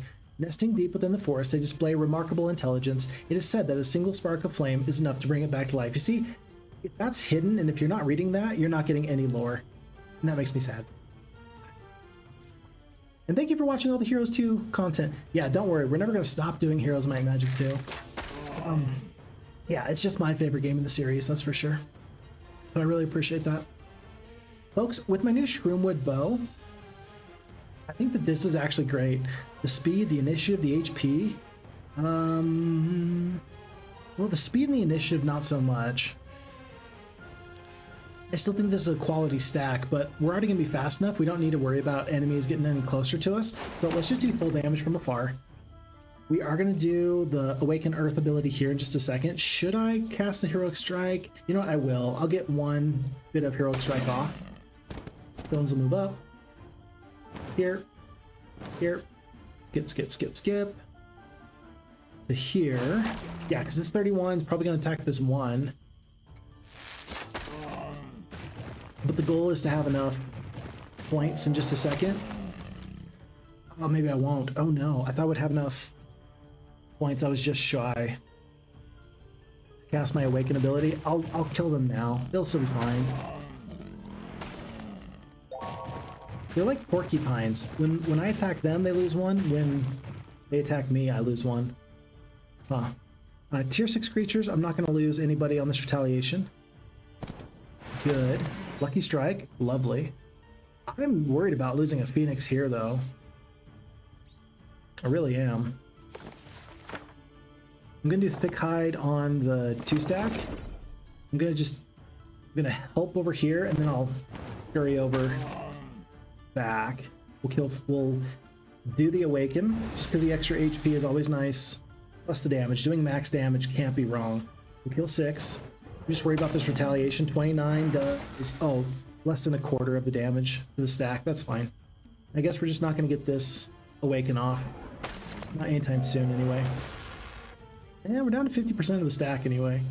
Big Phoenix is going to move back. This guy can't reach. This guy could, but I don't think he will. I don't think he'll worry about that. Qilins kill the rest of the stack here. Naiads. With the Heroic Strike, we're going to kill most of the group. There's only 10 of these Crystal Eriads that are within striking range of the Naiads. I think they're going to go up and attack somewhere else, though. Should I finish them off, or should I... You know what? I'll finish them off, and that will build focus points, so maybe next turn I can get them awakened. Okay, that's fine. The top stack of Vine Eriads does awaken, so they're going to be quite a bit faster, which is actually really good for them. They needed that so badly, actually. Too badly. We do have the Thick Hide, so melee damage is still reduced, which is good. I'm going to save... Let me think about this. Am I going to save? If I just attack here, and if I back off everywhere else... 5 speed. 1, 2, 3, 4, 5. I guess I can attack right here. Why can't I attack you? Uh-oh, it's happened again. Oh, that's my own creature. Duh. Okay. Sorry. I'm like, why can't I attack you? I got so lost in the sauce, I couldn't even tell what was going on. I'm gonna back off with everybody, and then we're gonna work on this big stack of 39 in a second. Actually, I got 3 spell points. That's not enough. I don't want to take the damage from this big stack, but I definitely don't want to take the damage from this big stack either. Yeah, this 52 is going to just womp on you. I'm going to back all the way off. Naiads are going to kill 67. We're down to 31 of this group, 53 of this group. Down to 1 stack of 52, 1 stack of 26, and now my Crystal Eriads are going to get a little bit of damage off here. Whoa, the Phoenixes nearly go down. Awaken. And we'll do full damage over here. We should just retaliate again and again and again. My big stack, I have like, how many of you did I have? I had like 50 of you at one point, and now we're down to 27. The losses just keep piling up. That feels so bad. Might as well get the damage off here because this Phoenix is low, but this one already kind of lost its turn. We'll survive a 2 damage retaliation. Phoenix is gonna get in there. We got him surrounded, which is about all I could expect at this point. Heroic Strike. Qilins do their damage. Oh, I AoE'd and I lost a Phoenix. I knew that there was an AoE attack. I for some reason I thought because they're awakened. So what happened is that I took their retaliation with these Phoenixes and I thought I was good to attack. Wasn't actually good to attack because when you have Awaken Earth on, you get unlimited counterattacks. And so when the Qilins came up and attacked, then it was an AoE strike on all these 3 creatures. It was just barely enough damage to kill Phoenix, folks. I lost a Phoenix. It's my fault. It's nobody else's fault. It was all me. I'm so sad. I guess I'm just gonna taunt you. So that way you can't hurt anybody else. Ah, it's so sad. Losing a Phoenix, just sickening. Ugh. Didn't have to be this way.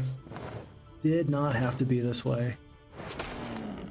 Well, I don't know if I fought the fight better or worse than the AI said I'd fight it. Yeah, losing a Phoenix is just unacceptable.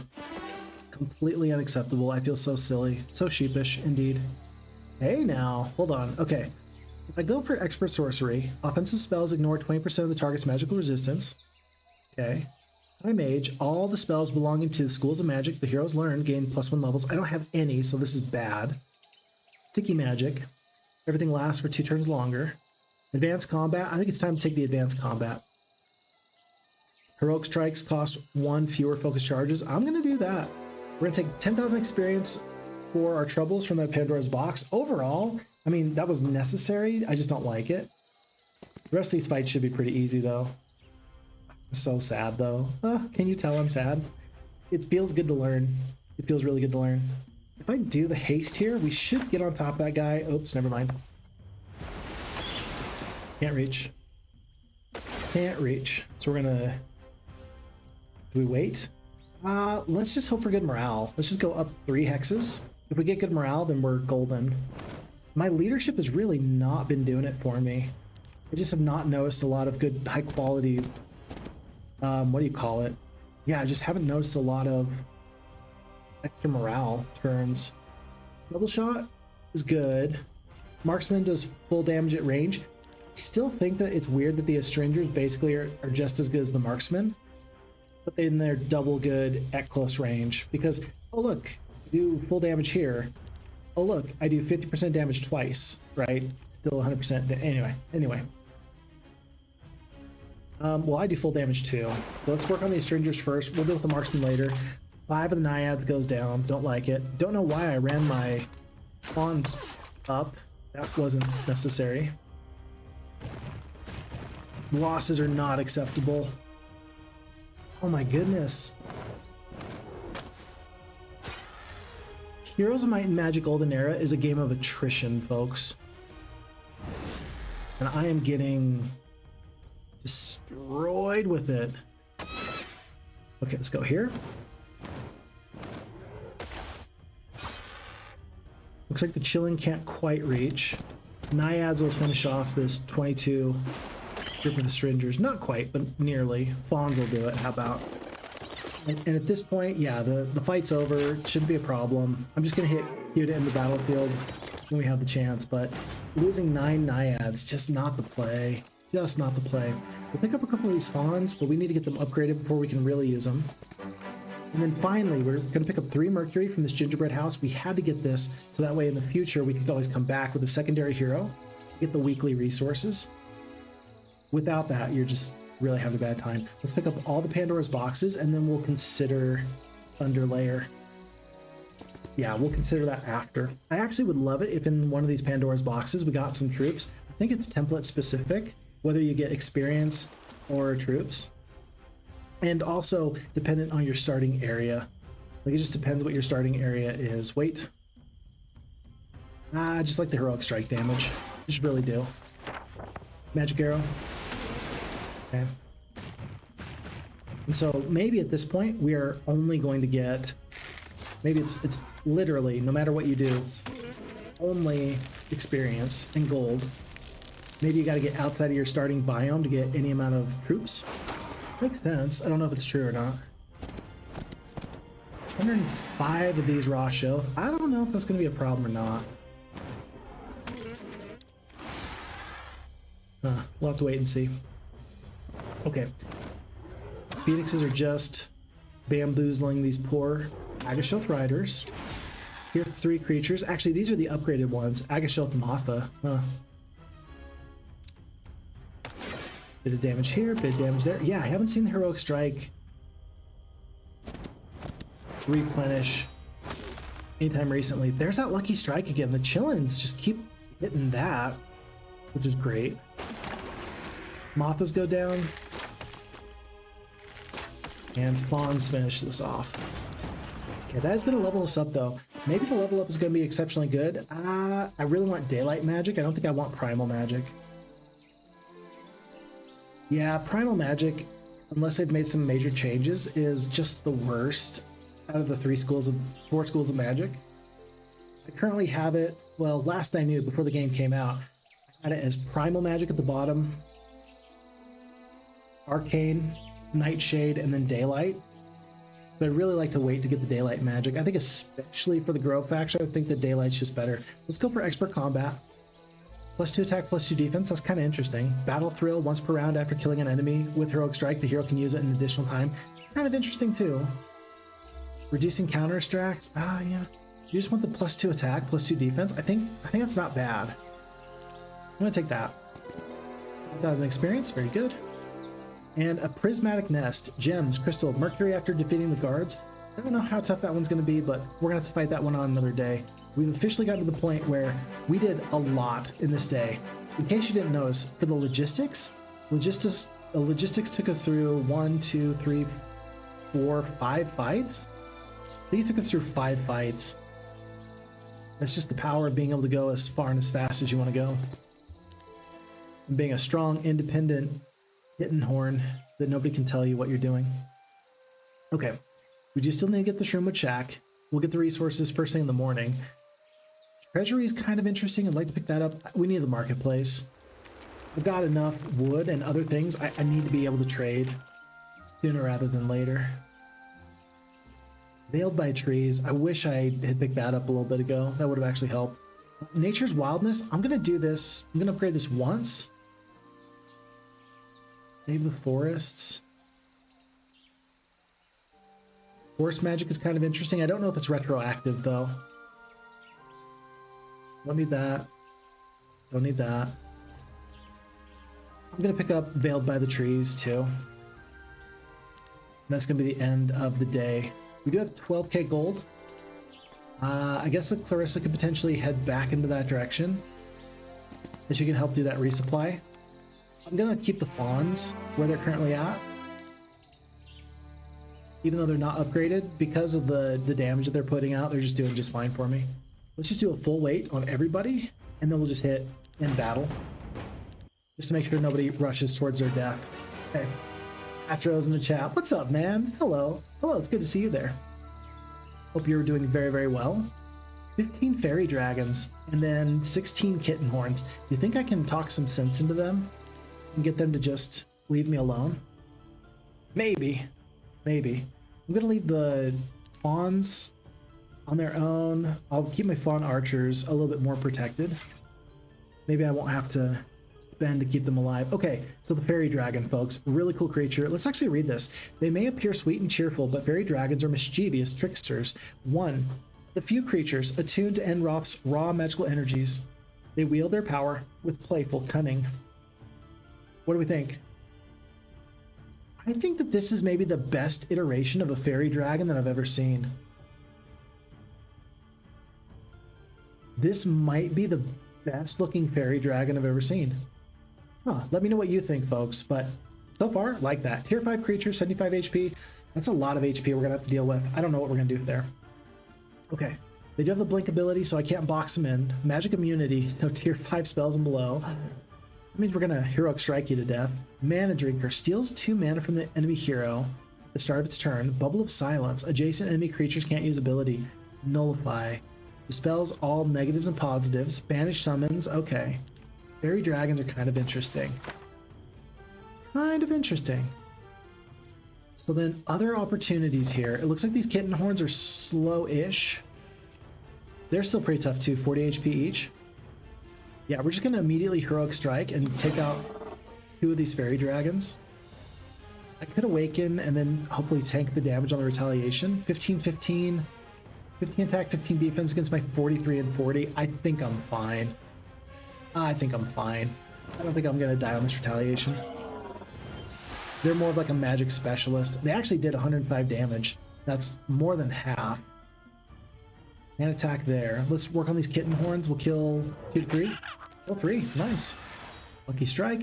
Kitten Horns have something interesting. Remnant of Mad Times. Upon death, this creature casts Berserk upon its killer. They are forced to attack the nearest creature. It's a bit of a problem. I'm a little scared.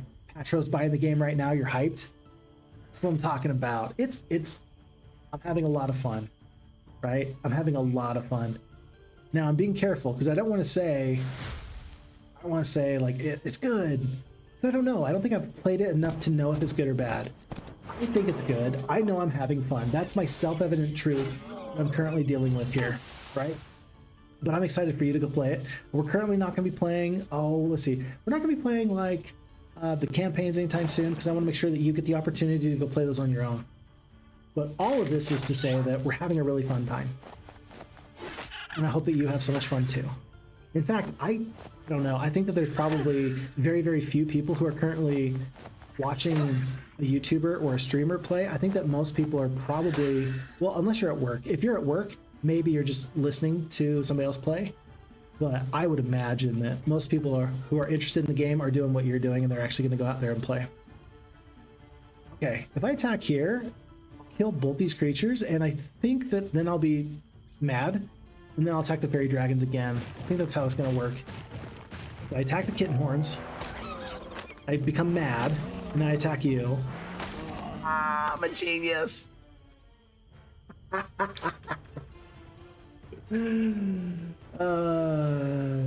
Perfect. So we've been able to use the madness of the Kitten Horns against them. Same thing there. And now we've actually avoided some major damage because the little Kitten Horn special ability can absolutely ruin your day. No! It killed you. The battle's over. The battle's over. Why? That doesn't make any sense. I don't like that. Why? The battle was over. I shouldn't have to take the Berserk afterwards.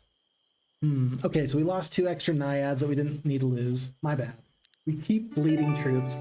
So bad. But we do get all these precious resources, exactly what we needed. Alchemical Dust, we'll take it. We're feeling good.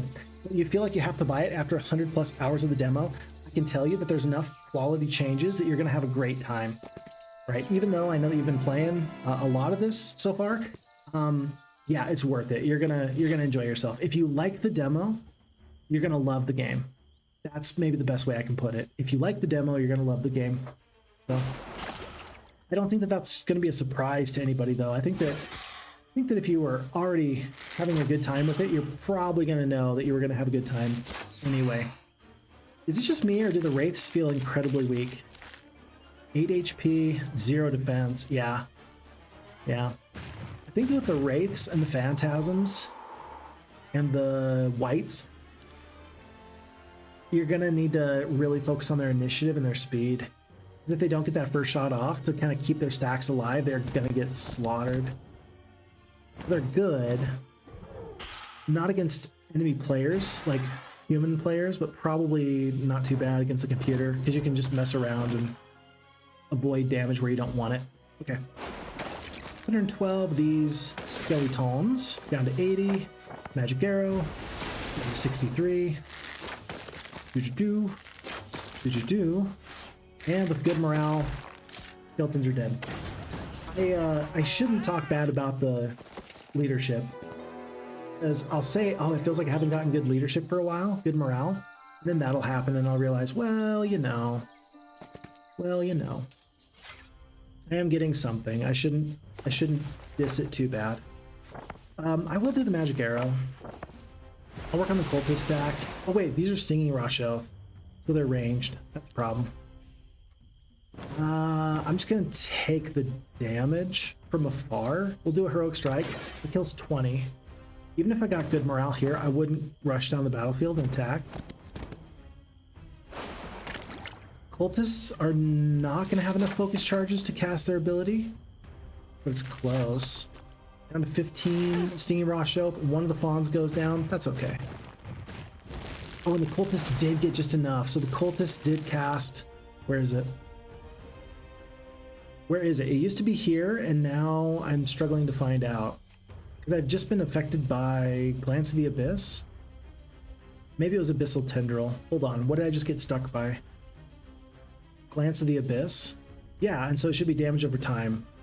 But it doesn't say. There it is. Now there's Glance of the Abyss. Yeah, 153 pure damage each round, which is actually a little bit more than I want to deal with.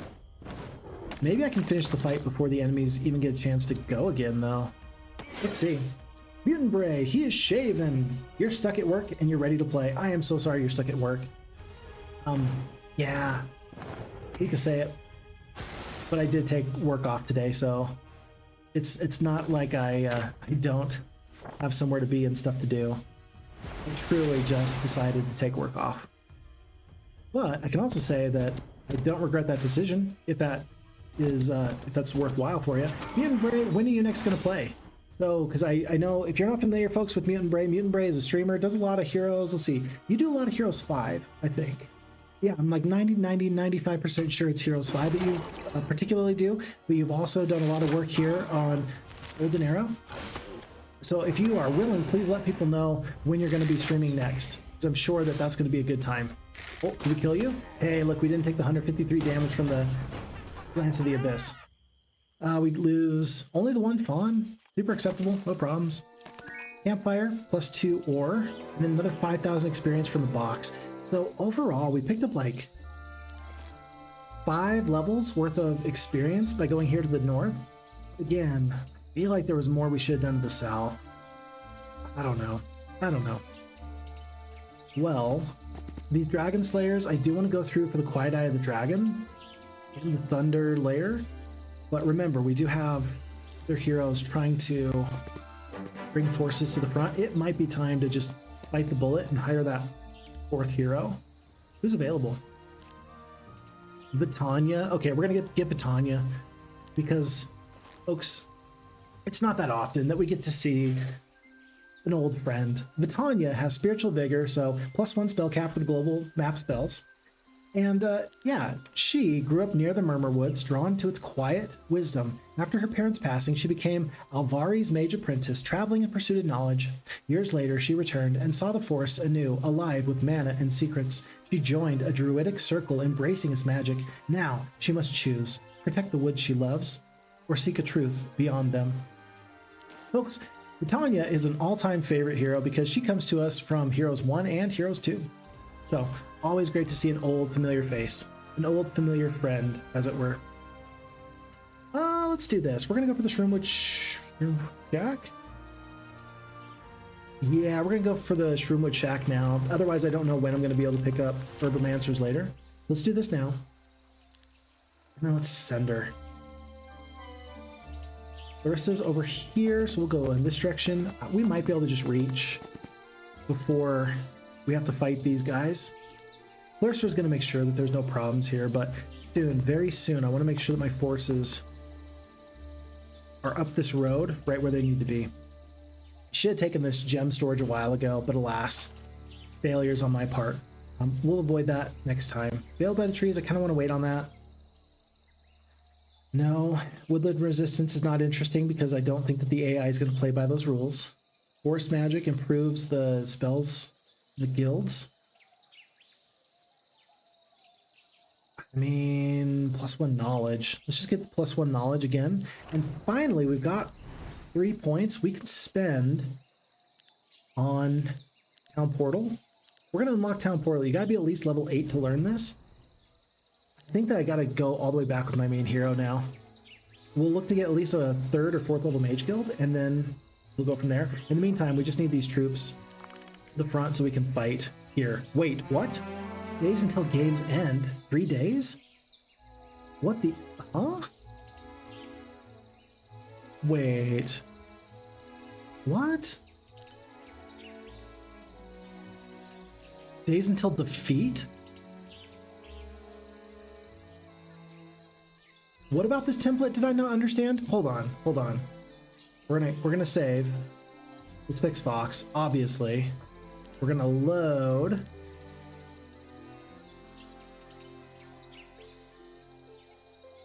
This is the problem with some of the templates, is that like I don't know.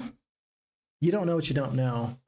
And there's enough templates that you just don't, I don't know everything yet. Maybe eventually I will, but I was expecting just a classic game of Heroes of Might and Magic. I don't know why it says 3 days until the end. Because after all, okay, so this is City Hold. Outer dwellings do not provide weekly growth. Manage your armies carefully and defeat your opponent. Oh, did they take this middle thing?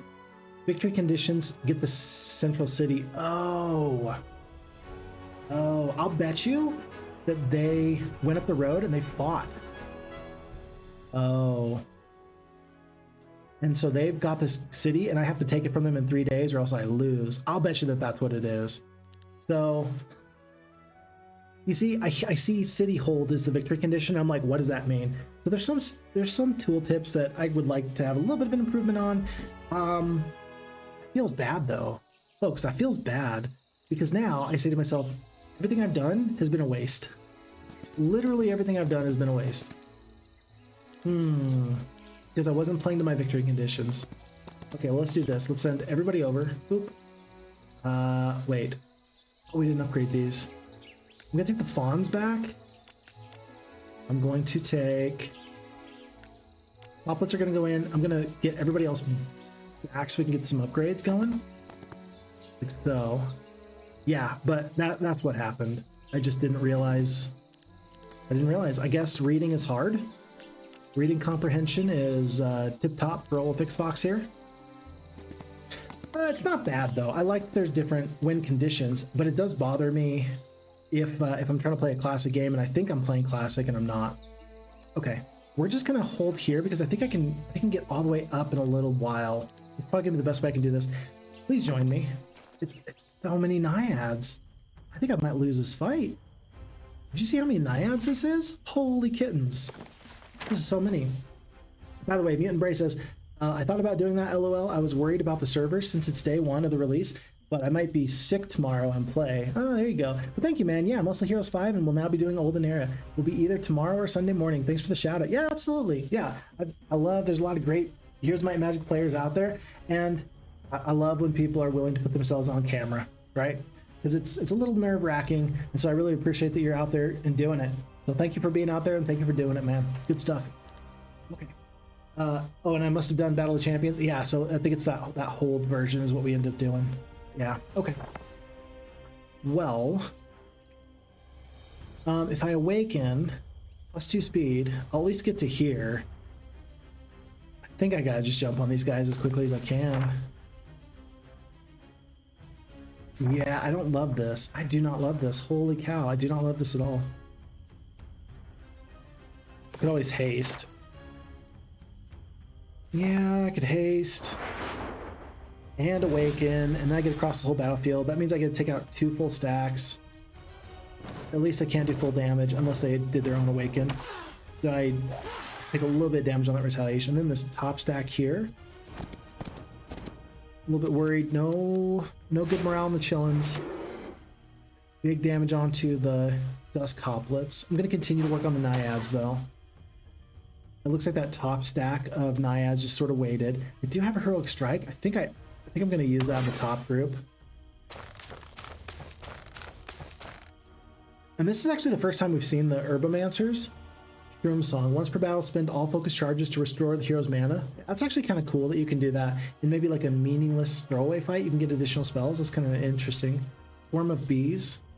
I guess I could have done that if I hadn't have done Heroic Strike and Awaken the Phoenixes. I still don't think that was a bad choice though.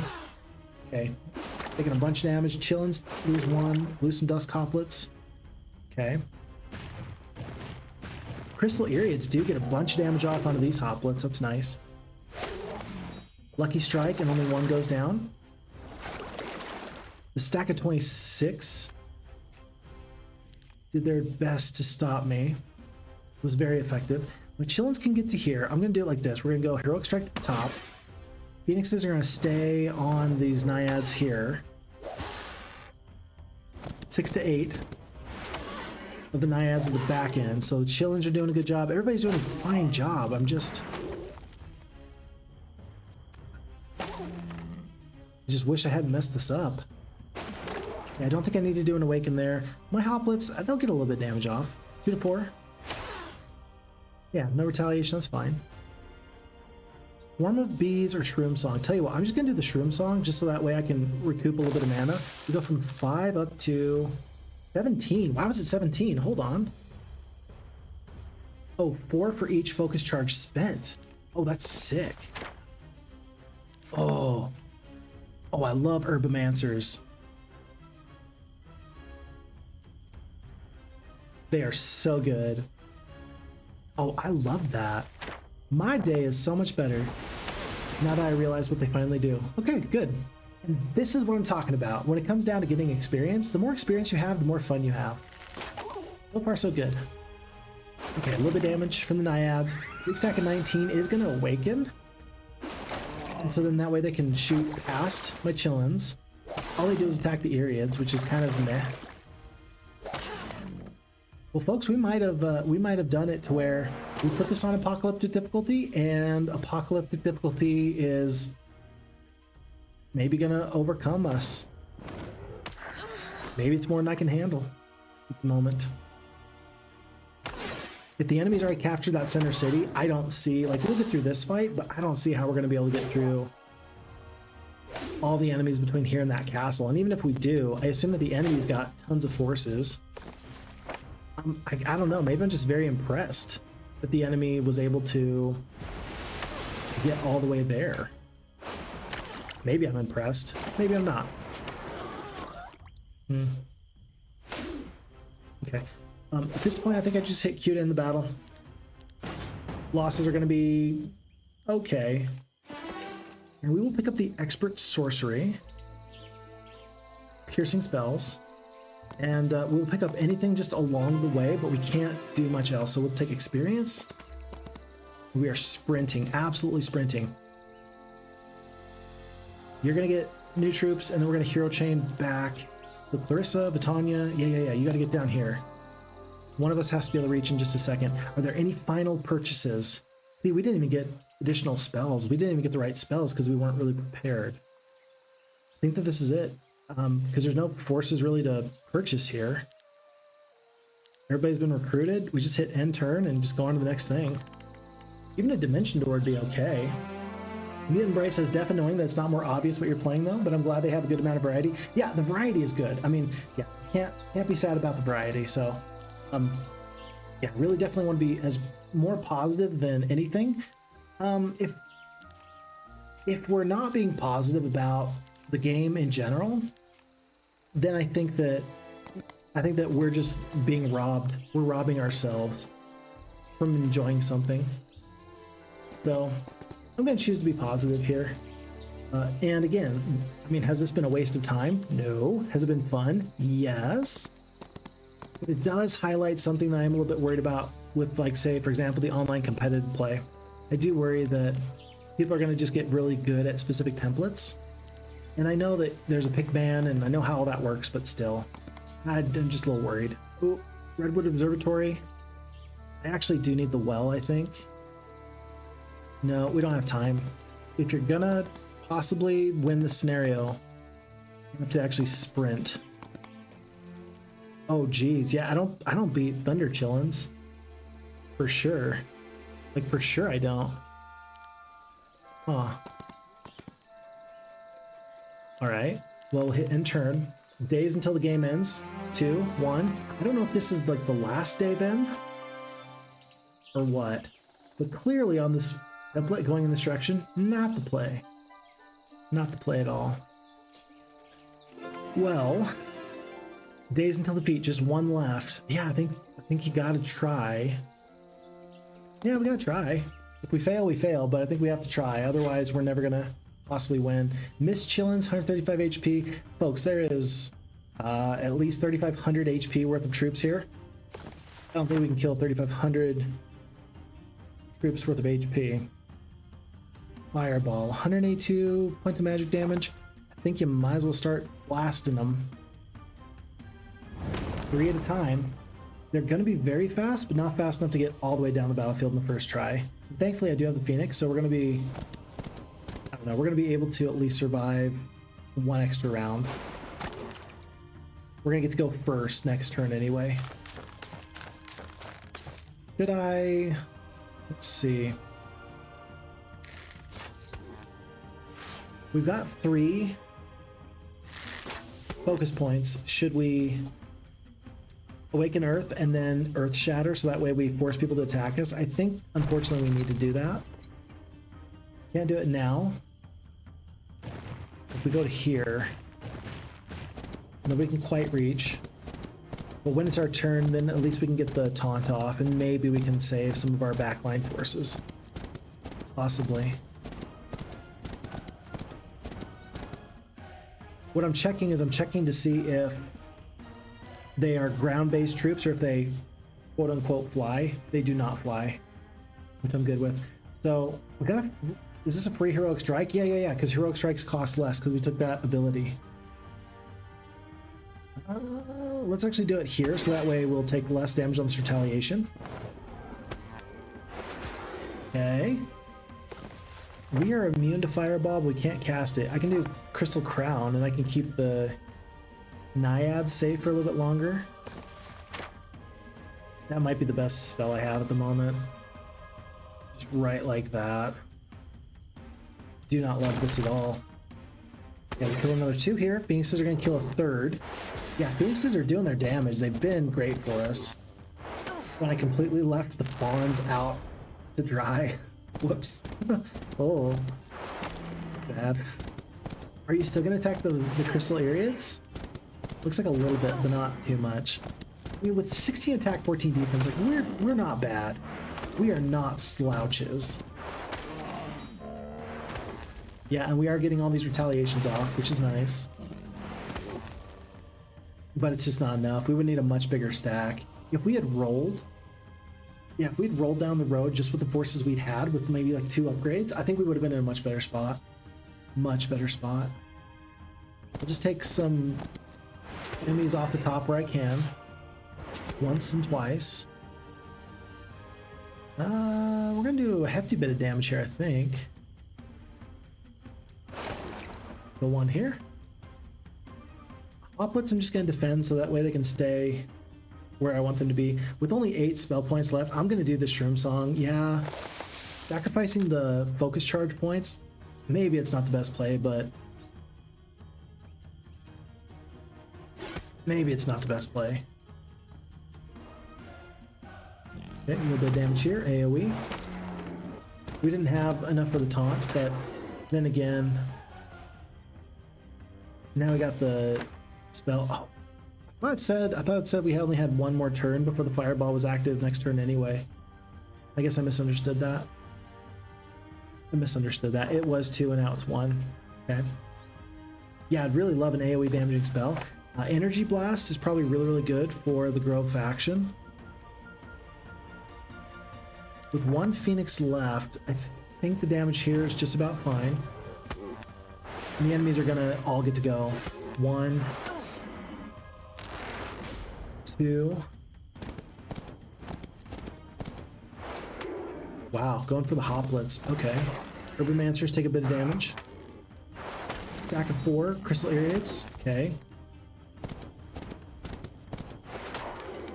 So the Urbomancers, as like a supporting spellcaster unit, are actually taking a tremendous amount of damage. I'm very impressed with them, actually.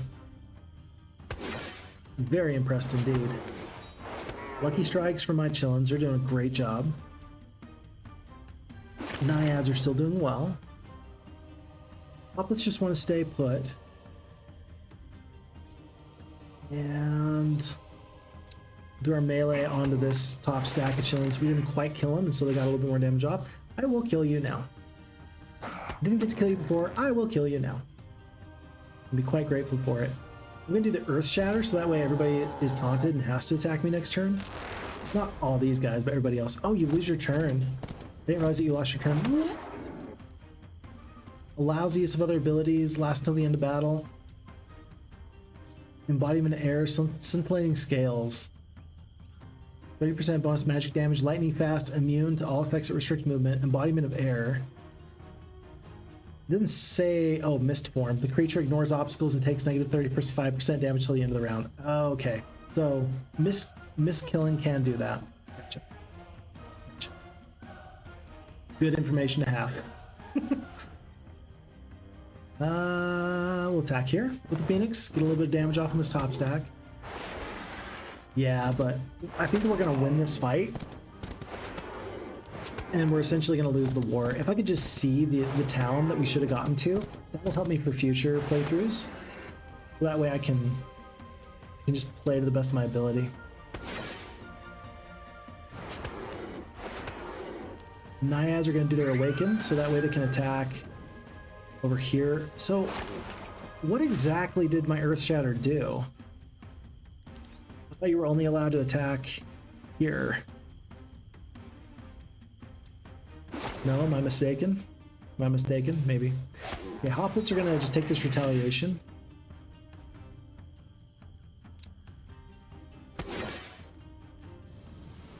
And then Fawns are gonna take a step back. Maybe that's gonna make an enemy turn back around and fight them. Yeah, I guess I don't understand Earth Shatter. All enemies with 2 hex radius can only target this creature until the end of the round. Oh, and I went at the end of the round. So because I went at the end of the round, my low initiative actually makes it pretty bad to try and use. Okay, gotcha. That actually makes a lot more sense. So it did work.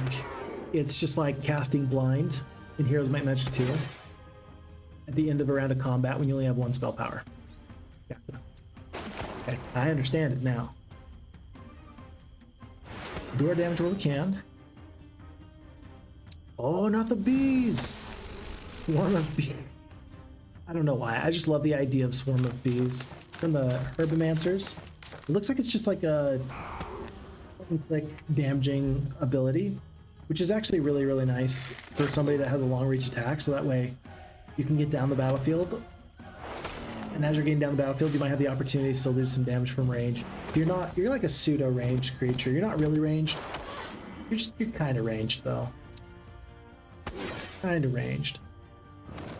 Okay, it looks like we're even gonna save the Phoenix if I don't attack here. I'll wait. I'll run. Yeah, my Qilins should be able to take this retaliation. And if everybody piles on, we can maybe, just maybe, tickle this guy until they submit.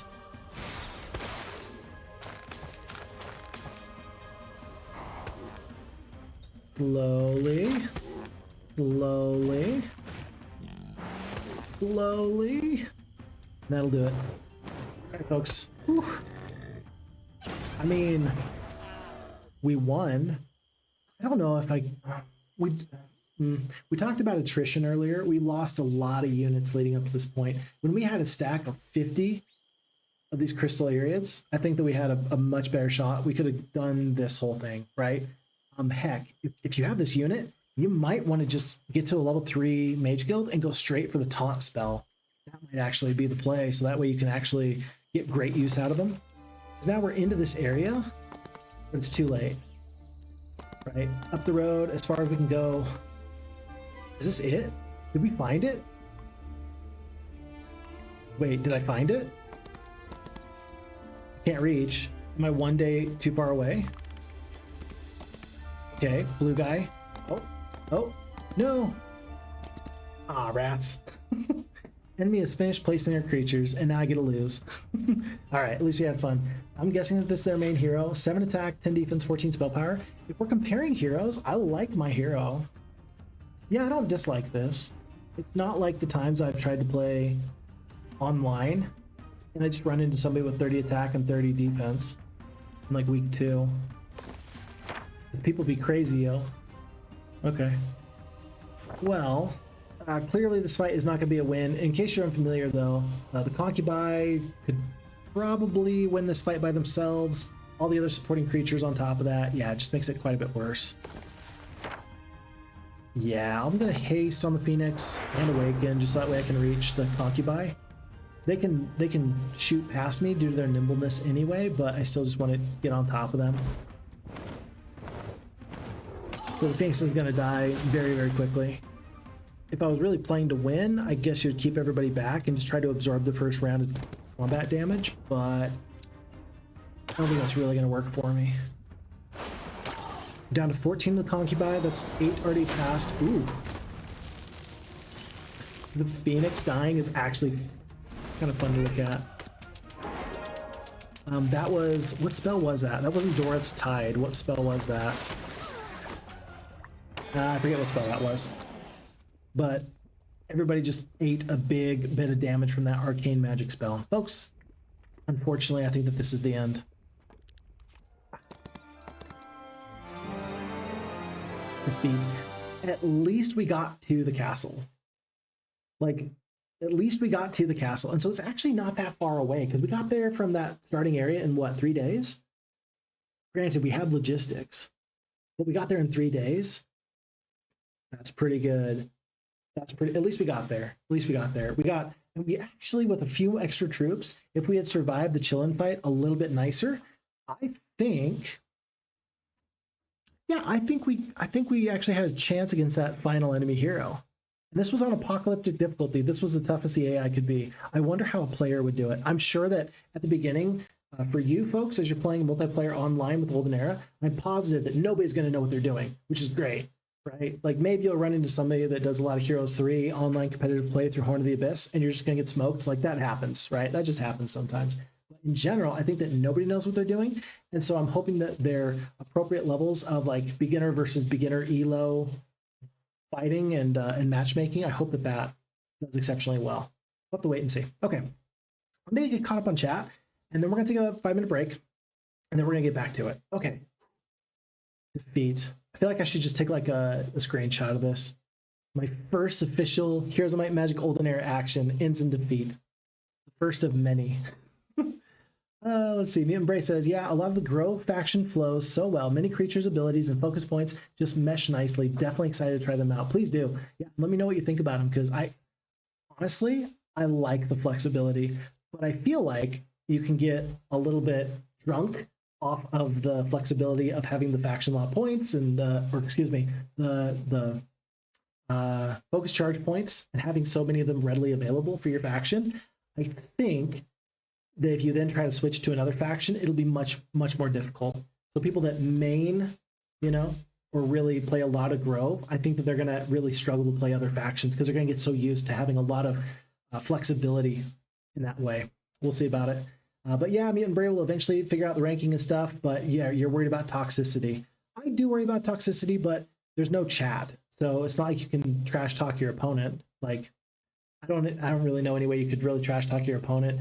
I think that there should at some point be, I don't know, maybe like a third-party client that'll allow you to like do voice chat. I know we have Discord, but finding people on the Discords is really, really tough. I don't know. Maybe